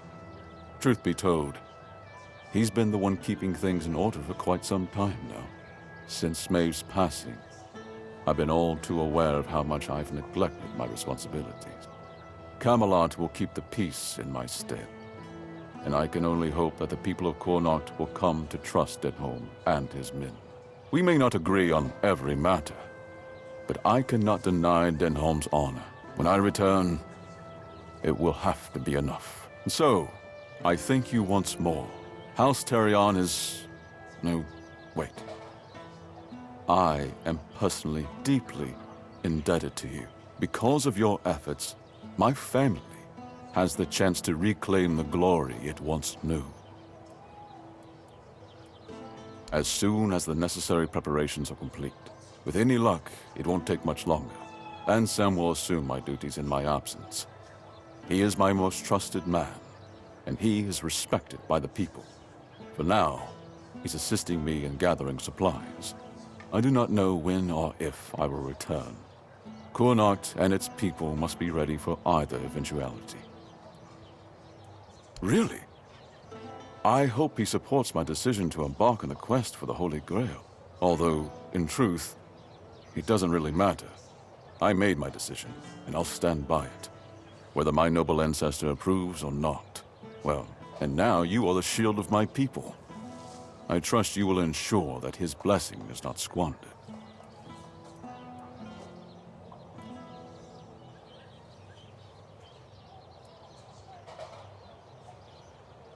House Terion ends with me. Lady Maeve was never granted the chance to give me an heir. And I couldn't bring myself to take another wife or continue the lineage while the world I knew crumbled around me. But your words are kind. The story of my family began in glory, and in glory, it will end. Farewell.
Well, well, look at you. Moving along nicely, aren't we? You're piecing him back together faster than I expected. We're getting closer to the end. And since you've proven yourself so capable, maybe it's time. You should have enough power now to enter his mansion.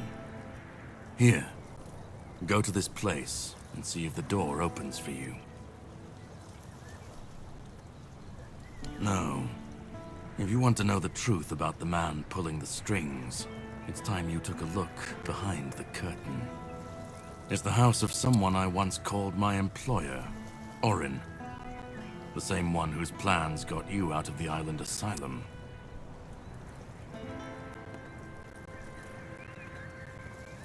I don't know. We stopped seeing eye to eye on certain things, and our relationship soured. No, not really. There's one last piece of Arthur's soul waiting for you. The third artifact. His crown, this time. You'll find it deep in the Forlorn Swords, in the capital city of Dalriata. Meet with Gerfan. He'll either attack you on sight, or explain everything patiently, depending on how he feels about it. Oh, you'll see for yourself. How would I know? I'd say going into Dalriata territory is a surprise all on its own. But don't worry. They've got bigger problems at the moment than you sneaking off with their sacred helmet. Once you're done, meet me at the Charred Conclave. That's where we'll finish this, one way or another.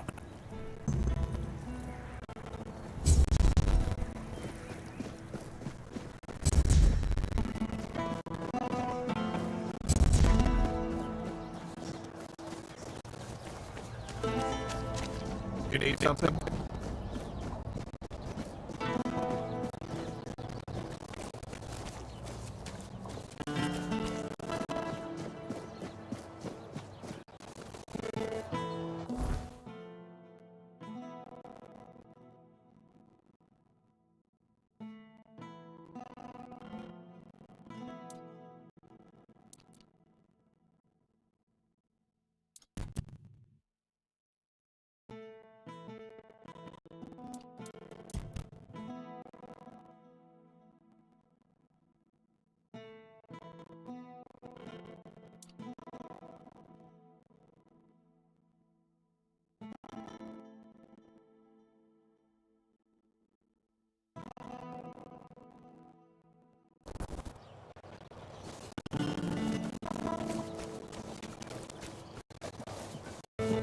Always a pleasure to see you.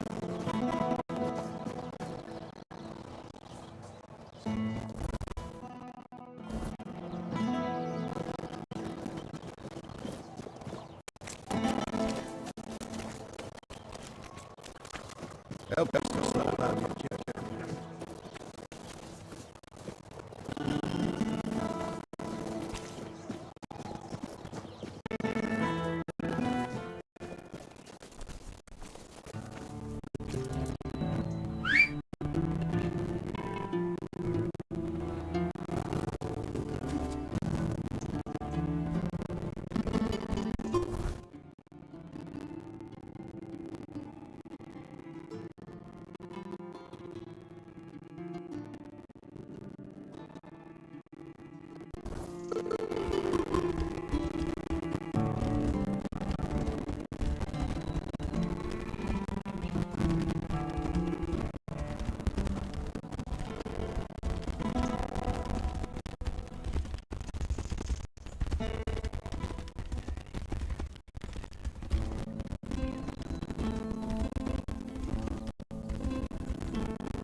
your guard down.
Close your eyes, settle back, I'll be there to guide you. This is all it takes for us right now. I will make it through somehow. Without you, there's no me, only half a human. You are what I need to feel complete. Yeah, you're the best part of me. Say that you'll never let go again, and then I'll make a promise to you, my friend. I'll be there for you till the end of time, by your side.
Too long. Rain's coming down and I'm stuck in a maelstrom. Now that all the sun's gone,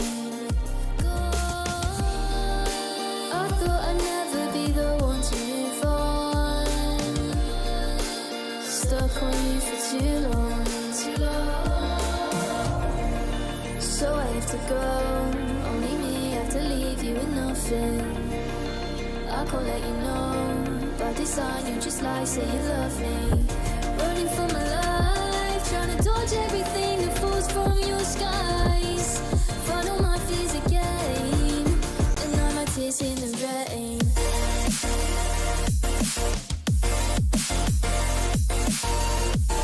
Find all my fears again, and now my tears in the rain.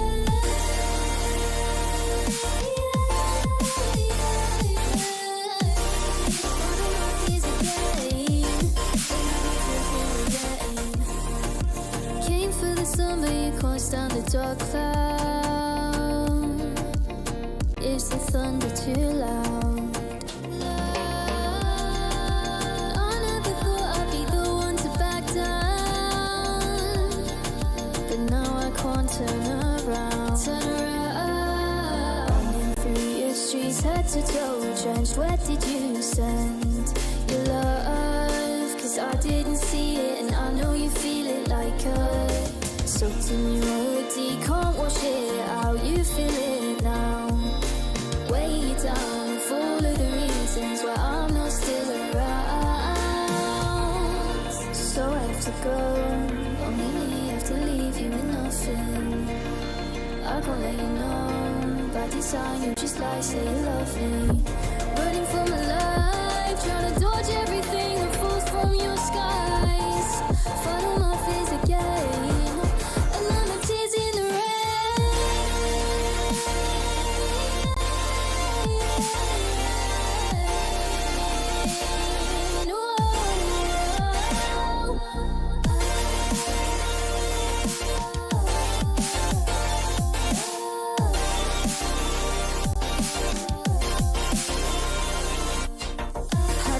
Disappear in the rain. Face my face on this, I just can't stay. Have my face that disappear in the rain. Face my face on this, I just can't stay. Have my face that disappear in the rain.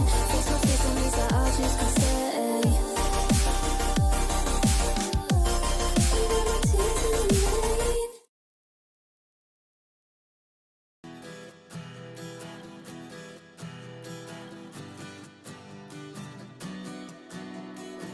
Where do we run? Where do we run?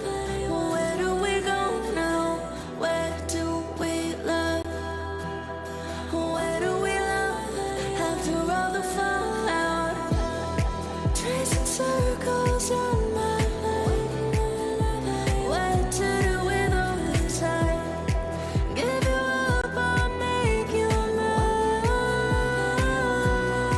So give me one more night to hold you. One more night, I need one more night. One more life to know you. One more life, I need one more life for you.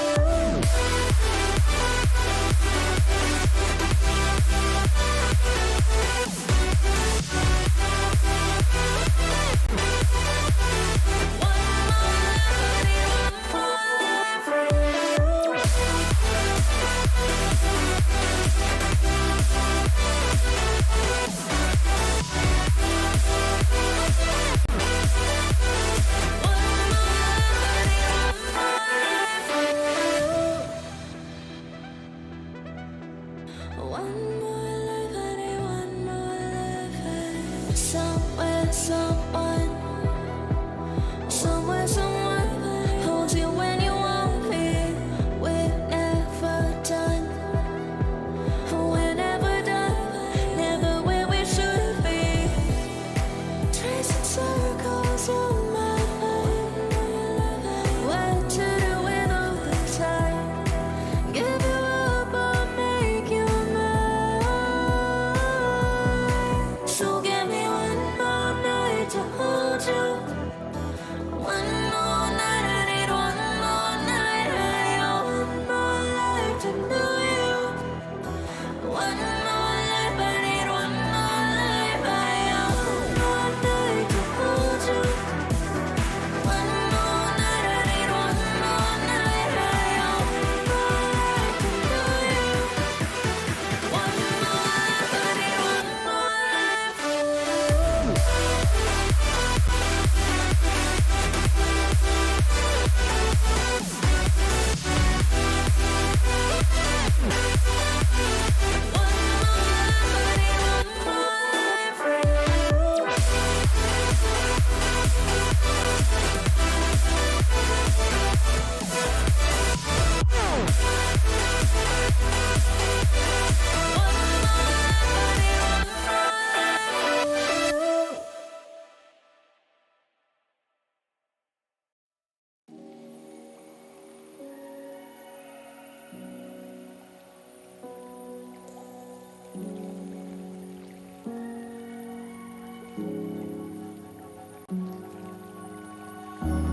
Wasted too much time on you, and I don't wanna think like you do, 'cause I've not got the mind to find the truth.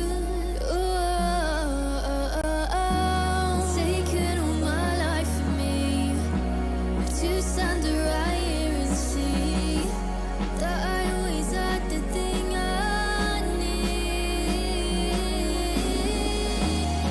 I don't wanna look back, falling too fast. My heart's got bruises. Try to put myself first, but I can't 'cause it hurts too much to lose.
look who's here! My favourite customer! It's always good to see a friendly face. Good, great, actually. I even had a customer the other day. He brought some of my very special mushrooms, and he didn't even try to haggle. And they do cost quite a lot, I think.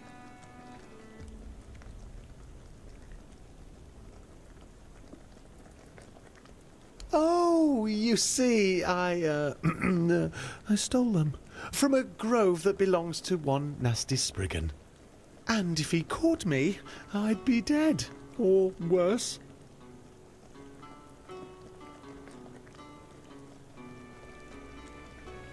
None that I know of. They're just mushrooms. I mean, I'm not saying they are useless, and, well, the Spriggan might have done something to them. Spiteful piece of work that he is, but I don't think so.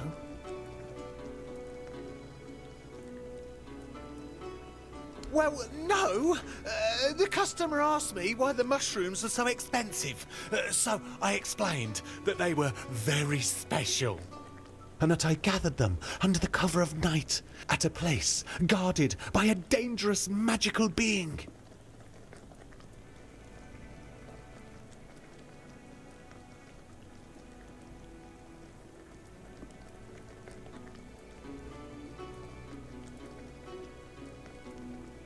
I can't see why. I did not say a word of falsehood. See? This is the problem with you humans. You always hear what you want to hear, and then go around accusing everyone of deception. In truth, you're the ones who deceive yourselves. Me? No. I'm pretty sure they already have merchants there. I've heard they're quite territorial, and you can't have too many in one place. Or maybe that's foxes? I'm not sure. Anyway, you're in luck. I can show you my home. Ooh, I've always wanted to have a guest. Yes, in that cave over there. It's very cozy. I got lucky, as it was almost empty when I found it.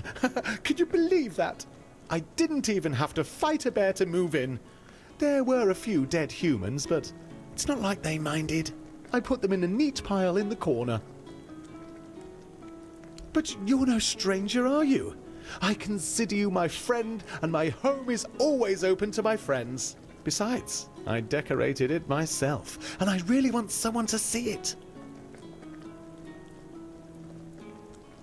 Ah, that's lovely. If you need a nap, feel free to take one. You do look like you could use a nap. Or not? What do I know, really? I'd just be grateful if you didn't try to sell me any weapons.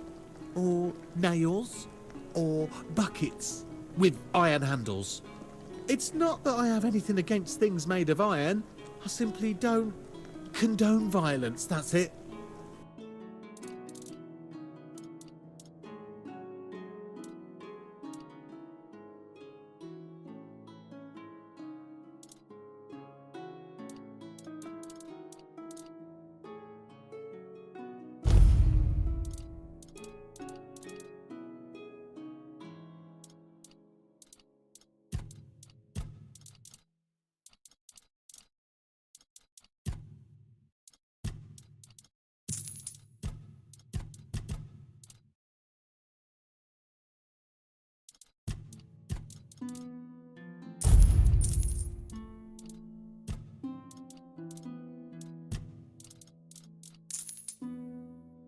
I hope you found what you were looking for. I rarely do. But I find other things, and then you can buy them.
No one sneaks up on me. I'll strike you down.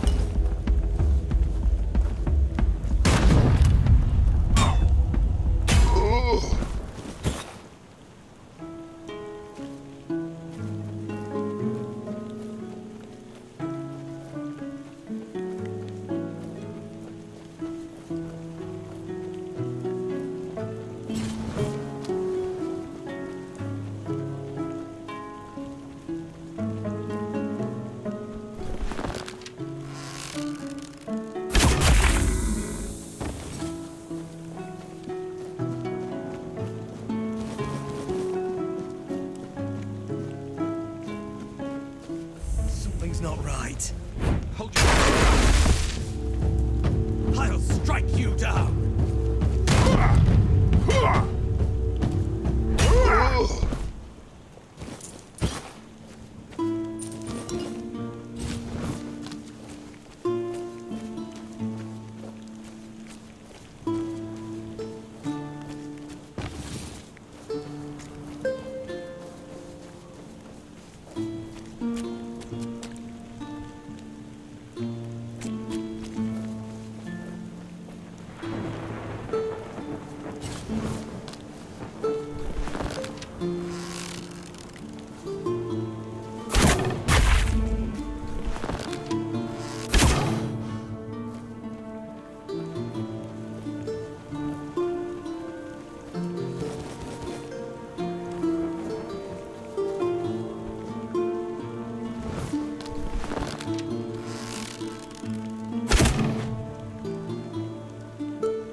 Back to your hovel, coward!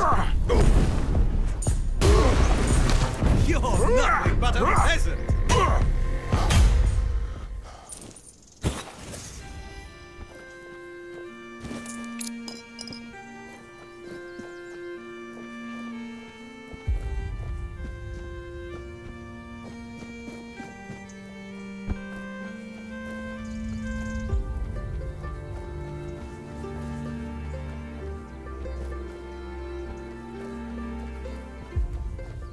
No one sneaks up on me. I see fear in your eyes.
Greetings, my king. If you're seeing this message, it means Caradoc has fulfilled his task, and the wheel of destiny has begun to turn. I am Orin, your majesty's devoted servant, and the apprentice of your friend Merlin. Nothing would bring me greater joy than meeting you face to face. Alas, that must wait, for our paths have yet to cross, though I hope it will be soon. In the meantime, please treat my home as your own. Make yourself comfortable. Rest from your hardships, and seek the knowledge you require. And you, brave vessel, remember to heed your lord, King Arthur, now and always.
You have no idea how long I've been waiting for you, my king. I've memorized Merlin's plan for your resurrection. Yet I'm certain my master made a mistake somewhere. I just can't pinpoint quite where. The theory of revival itself, the technique for performing the ritual was flawless. After all, you always return to us. But I saw how much suffering each resurrection caused you. I wanted to find a way to bring you back to us as the person you truly wished to be.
I understand that what Merlin and I have done was against the laws of nature. You know how many brave knights gave their lives so we could find a way to bring you back. But their sacrifice was not in vain. With you here, Avalon has a chance to become a true paradise. My king, I understand that what Merlin and I have done was against the laws of nature. You know how many brave knights gave their lives so we could find a way to bring you back. But their sacrifice was not in vain. With you here, Avalon has a chance to become a true paradise. And now, I believe I've found the way to make it happen.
You're from outside, aren't you?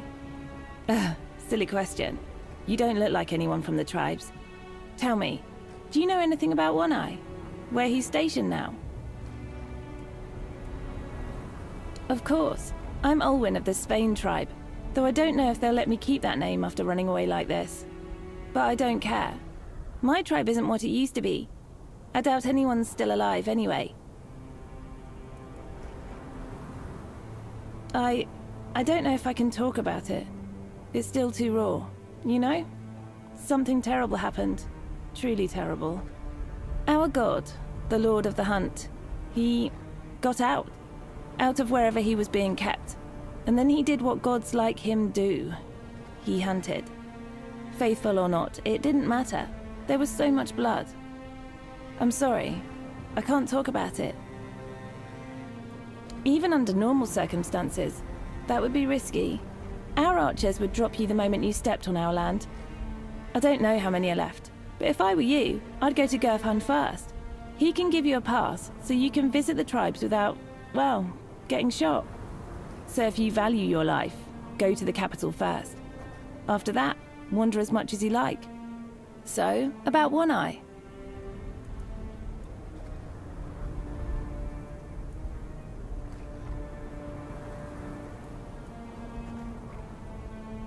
No way. He actually pulled it off. I heard rumors he wanted to strike a deal with the Southerners, but I never thought he'd manage it. Well, thank you for the information, and see you in better times.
Hello there, and sorry I haven't much time for chatter, I'm afraid. I was just about to set off again. I don't like traveling after nightfall. Gods know what slithers in the dark. Weirdness. Now that one's got a cruel appetite. Chews up lives like bread crusts. So best keep moving, right? Oh, of course. In all this hurry, I forgot my manners. My name is Fillmore. But do not call me a lady. Though, my father would probably prefer it that way. Some knights aren't too fond of having a woman among them.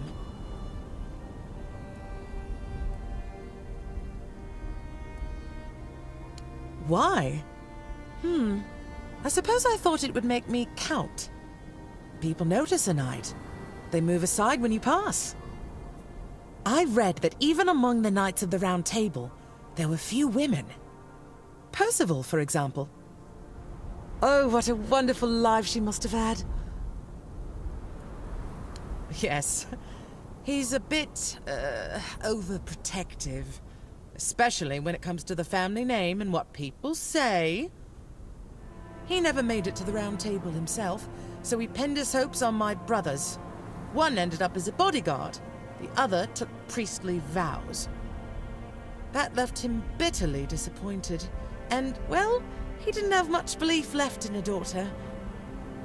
Even if I've come much, much farther than they ever did.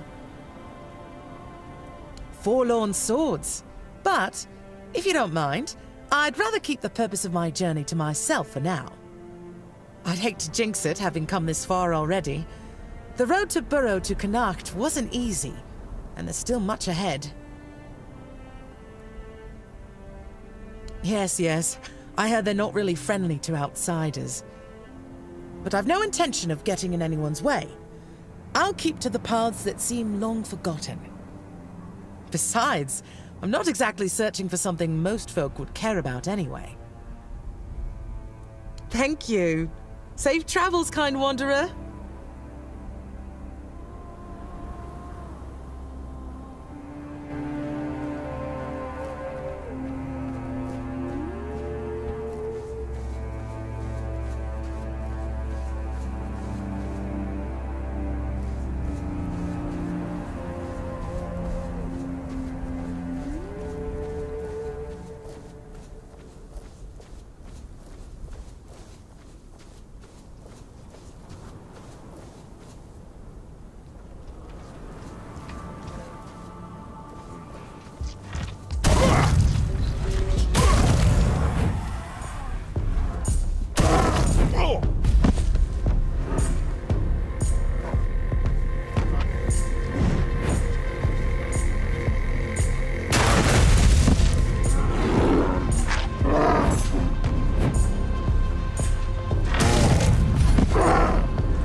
Remain vigilant.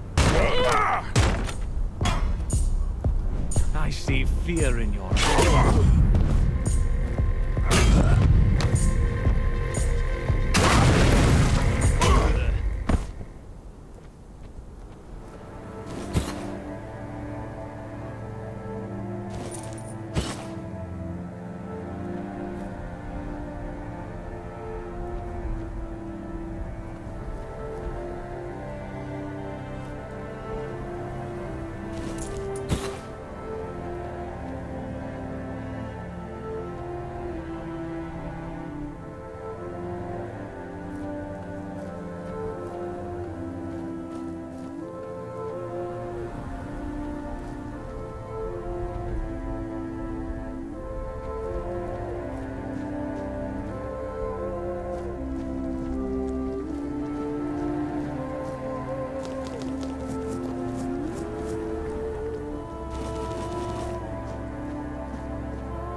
I sense the presence of a soul.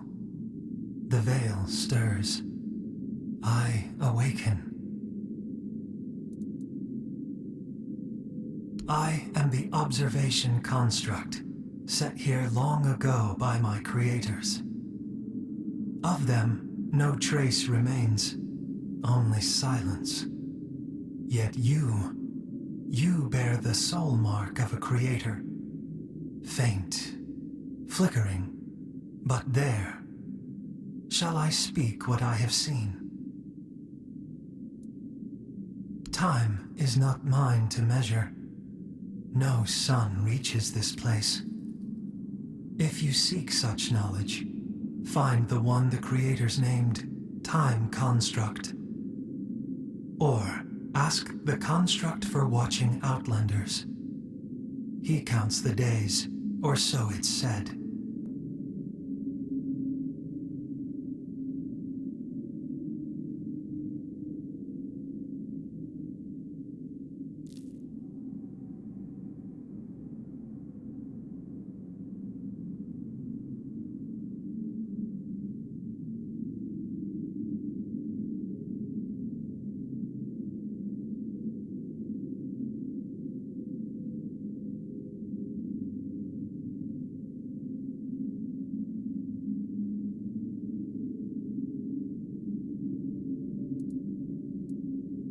My memory holds much, but not all at once. Would you know of the living that pass through this place? Or the signs carved upon stone? Or the bones and the other still organic matter?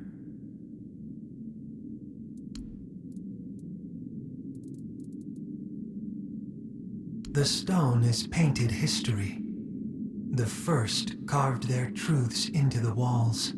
Signs not bound by the turning of time.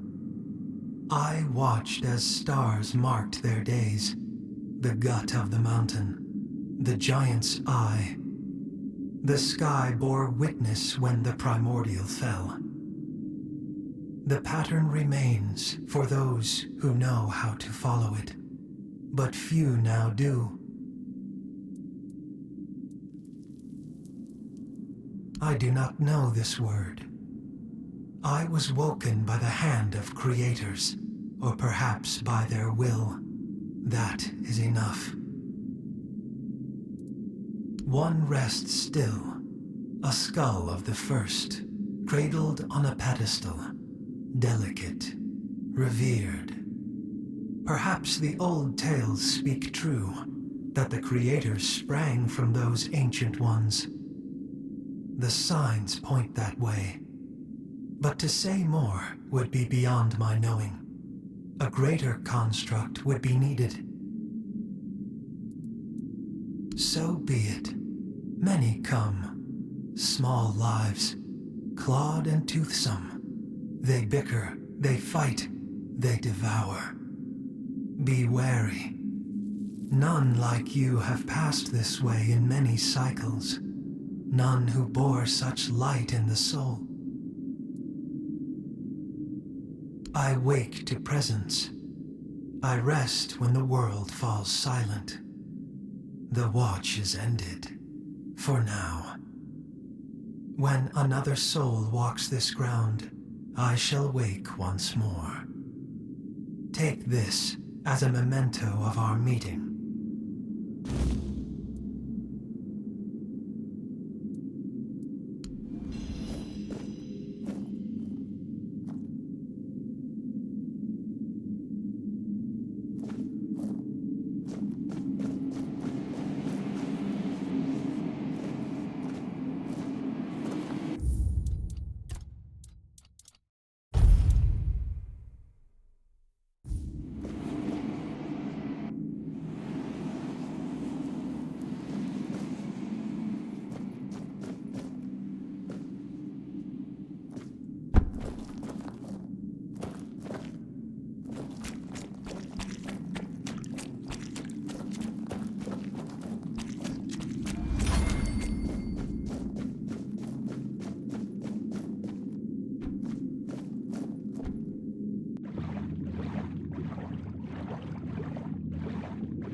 always a pleasure. Hello there.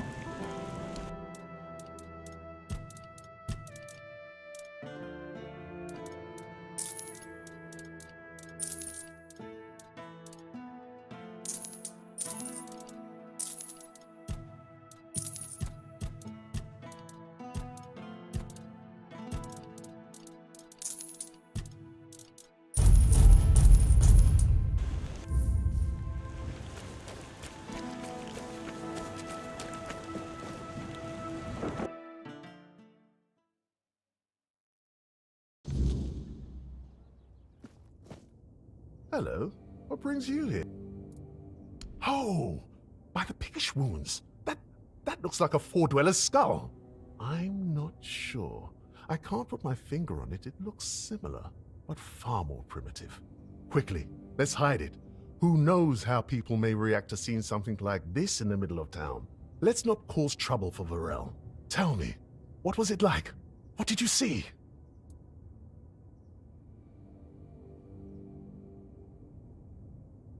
That's remarkable. And it still worked after all these years. I've heard of constructs before. I always thought they were just stories told about the four-dwellers, the kind meant to scare kids into behaving. But they were said to activate only in the presence of a four-dweller. So why did it respond to you?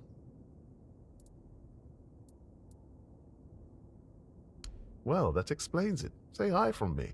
And thanks for trusting me with that. I'd love to hear how you got your hands or your soul on something like that and still walk among us. But right now, I need to focus on this discovery of a lifetime.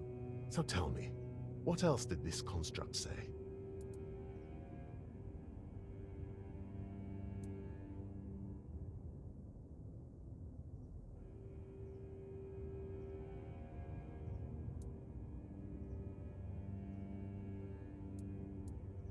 Cave paintings? With their story? Incredible! Astounding! I'll have to go there myself someday. But now, I can only imagine what they might have looked like. Thank you. Here, take this for your reward and for your efforts for uncovering the artifact. I hope only the most remarkable adventures and discoveries find their way to you.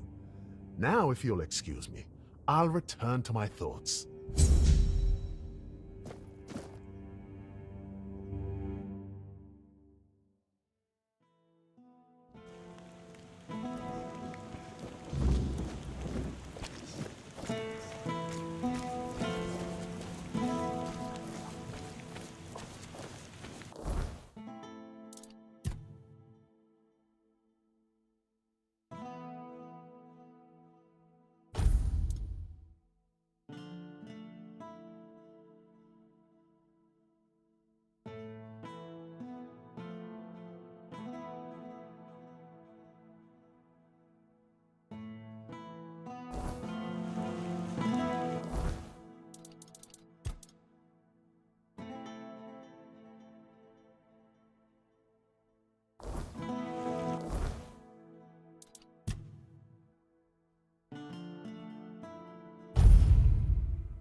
strike you down!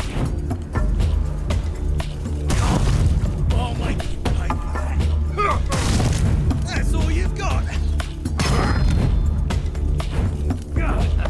I've had worse.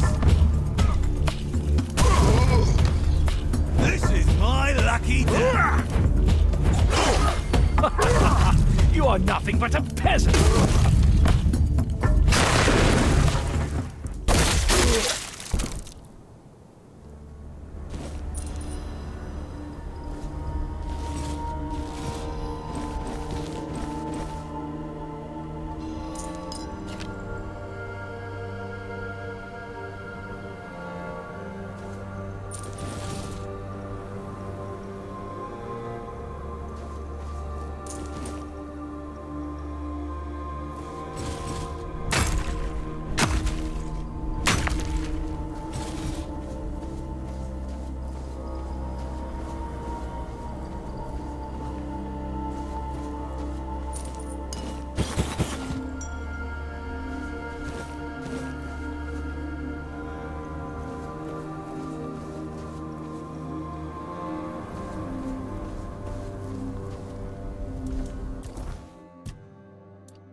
beaten yet. Your money? Your life.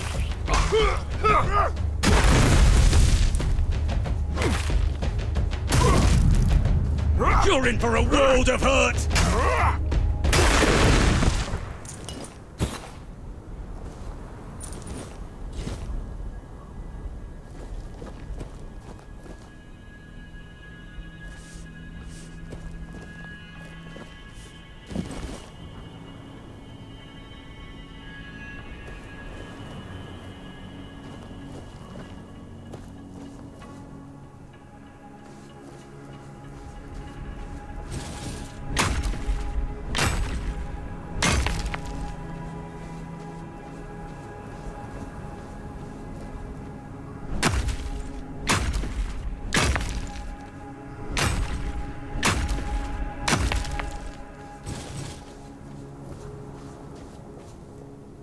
Stay focused.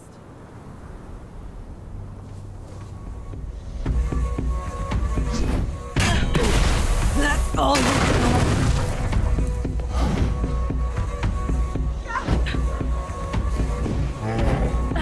This is how it's done.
We're not alone.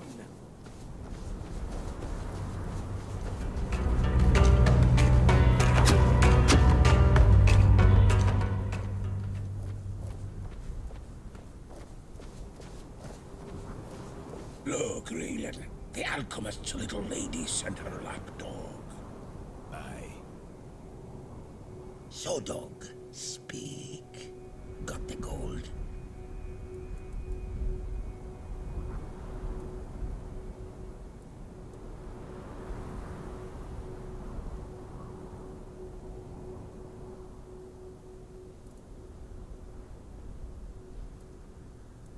And we've got no answers for you. Don't you drag this out, outsider. For your own sake.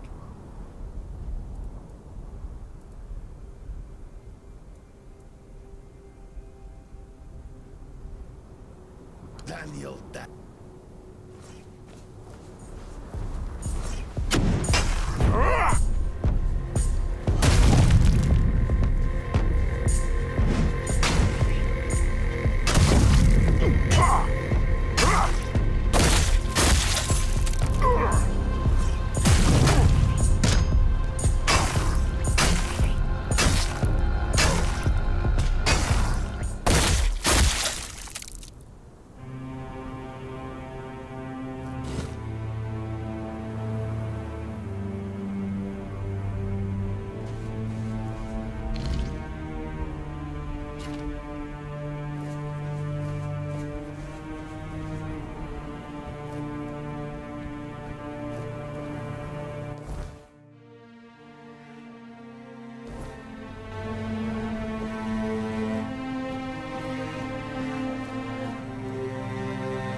Come here. Hey, you there. Non Rita. Spare a moment, will you? Come here. Step closer. I won't bite. Oi, you.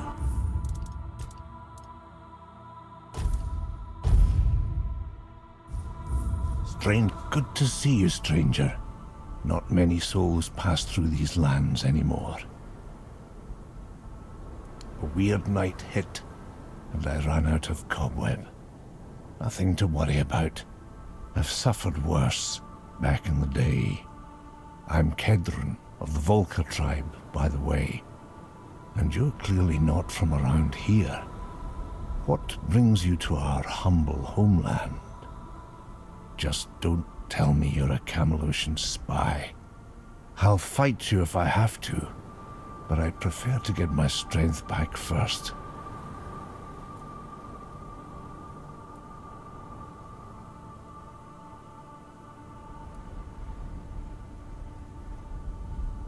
Bold of you. If I weren't injured, I might have fought you anyway, just to warm up. But since you're already here, and I need some time to pull myself together, how about doing me a favor? And to answer the question you haven't asked yet, yes, there's something in it for you.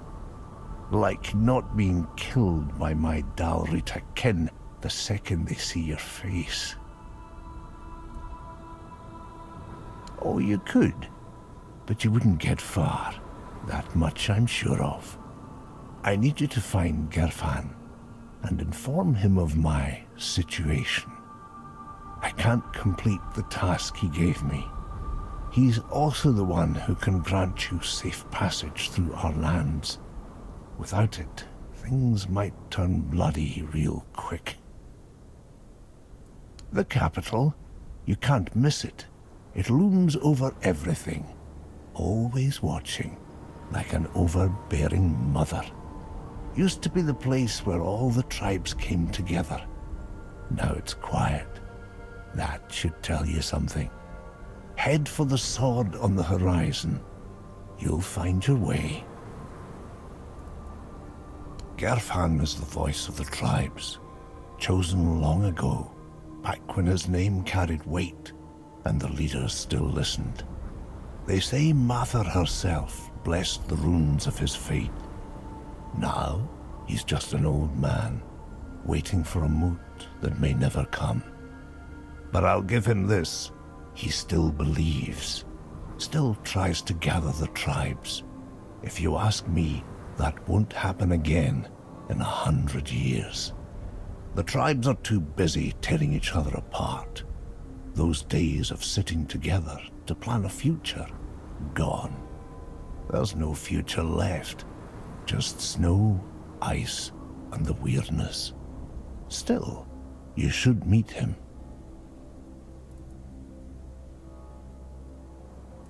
A gathering of the Dalrita tribes, called by the voice, used to happen in times of peace or war, whenever something needed all of us to act. But there hasn't been one in years. Not since the fall of the Gunvalder tribe. Everything's scattered now, broken. From long ago, from back when we still carried the respect of our people, I was a scribe, witness to the choices that shaped the tribes. I was there when tankards slammed in unity, or axes hit the moot table in anger.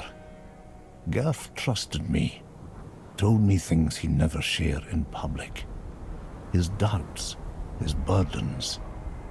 I remember them all. But things change. You'll meet plenty of Dalrita out here. Decide for yourself what they're worth now. I'll be fine. Just make sure Gerfan knows where I am. Don't keep him waiting. Sure, no need to gossip. Though I'll admit, it was nice talking to someone outside the tribes who isn't some screaming Camelosian scum. Oi, you, stranger. Got a minute or not? Hey, you there. Non Rita. Spare a moment, will you?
Hey, you there.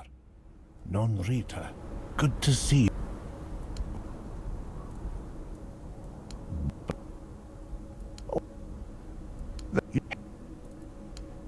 There's no...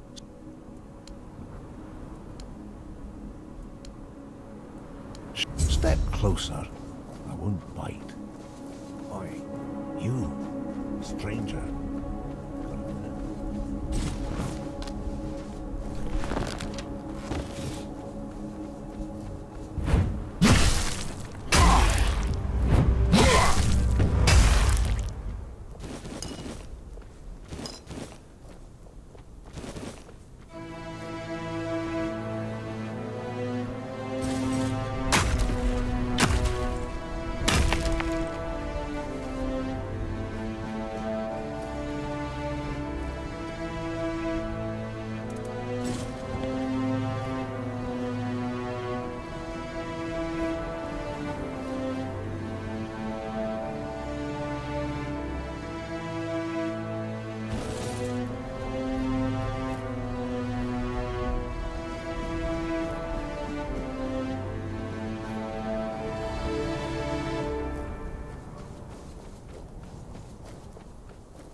You did it! Wonderful! I don't think I need to hear the details of that meeting. What matters is that it's all behind us now. I'm deeply grateful. Here's a reward for your efforts. I'll soon begin my more extensive research on the brain centers of all 4 subjects. Oh, and one more thing. You've proven yourself trustworthy, so you'll find a few special items in my shop now. Perhaps something will catch your interest? Hope you'll find something.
You've already done so much. Thank you for that. That said, there's one more thing you could help me with. The Guild has been trying to get in touch with Dolph Jonquier for a while now. He went missing somewhere in the Forlorn Swords. All I know is that he was supposed to be conducting research in the territory of the Sven tribe. We need to make sure he's safe and sound. He's one of the senior members of the Guild, although I didn't see him much. He spent most of his time working in the field. What's concerning is that he went to the Forlorn Swords alone. He's not familiar with the Dalraita tribes, and the situation in that region is unstable. We just hope nothing bad has happened to him. I appreciate it. Once you find him, ask him to provide a report on his research and bring it back to me. I'll pass it along to the right people. Don't worry, there's nothing suspicious about this. It's standard practice. Every member of the Alchemist Guild is required to submit these reports from time to time. Until next.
Spare a moment, will you? Hey! Don't keep... Step closer. I won't bite.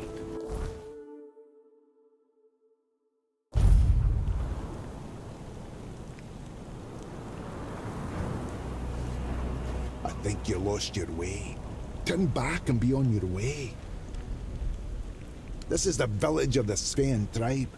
Whatever you're looking for, you won't find it here. Listen, I don't know. I just have orders not to let anyone in. So unless you have real business here, go explore other parts of the swords. I see we understand each other.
That's me. It's true. It's been a while since we last communicated. She must be wondering what's been going on with me. Well, she'll have to forgive me. My current work is far more important than my obligations to the Guild. That might sound arrogant, but it's the truth. Kind that could be a breakthrough for humanity's survival on Avalon. Do you really think Camelot can protect Avalon's people from the looming weirdness?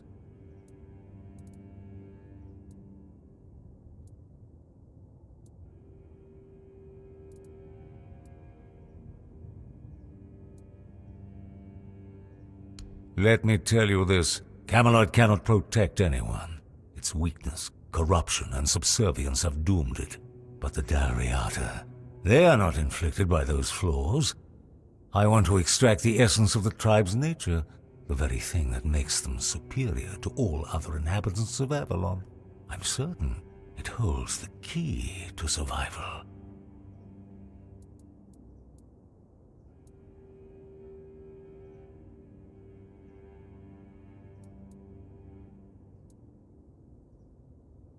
To small-minded people, perhaps? Are you sure you want to count yourself among them? We're at a point in history where cautious calculations are no longer enough. We must act boldly, pushing the boundaries of what's possible. The question is, will you stand on the side of mediocrity or support my vision? To create my formula, I need a substance that acts as... well, I won't get into the details. I need the slime of a giant snail. You can find them here in the Forlorn Swords. Of course, you won't get the slime without a fight, but I have a feeling that won't be a problem for you. Excellent. The sooner you complete this task, the sooner I can get back to work. Remember, what we're doing here will be remembered in Avalon's history.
My son, I want to return. Pray to the Lord of the Hunt. Vragi, pray for me. Let me come back. Little one, I will come to you. Just pay tribute to the Stag Father.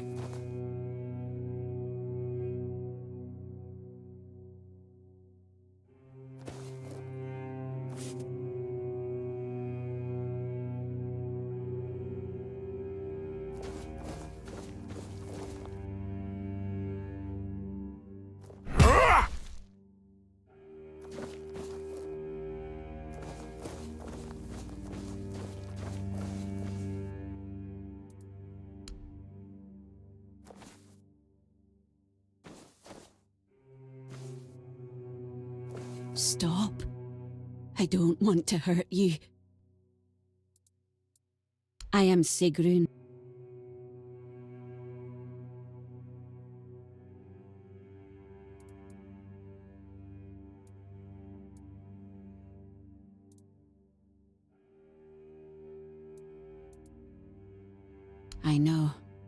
I know what I look like. My old body rotted away in the earth. And now, this is all I have. I didn't have much choice. Of course, he's afraid. He remembers what happened to me at that shrine. I gave my soul to the Stag Father. I thought I was ready, but I was too weak. The Lord of the Hunt began to take control of me.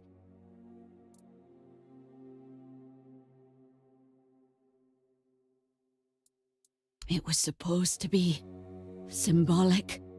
Glilna went through the same ritual, and she didn't suffer as I did.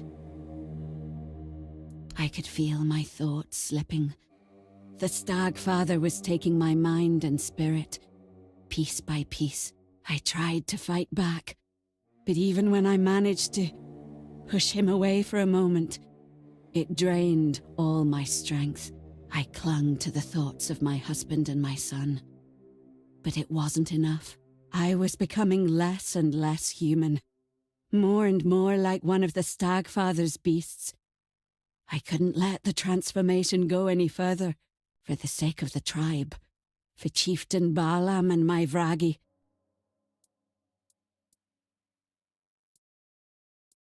Please, give this necklace to Vragi. He made it for me, and I was buried with it. Tell him I desperately want to see him one last time. Tell him that... Ah! No!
There's nothing to it, I'm starting to feel the rush. Starting to feel the rush.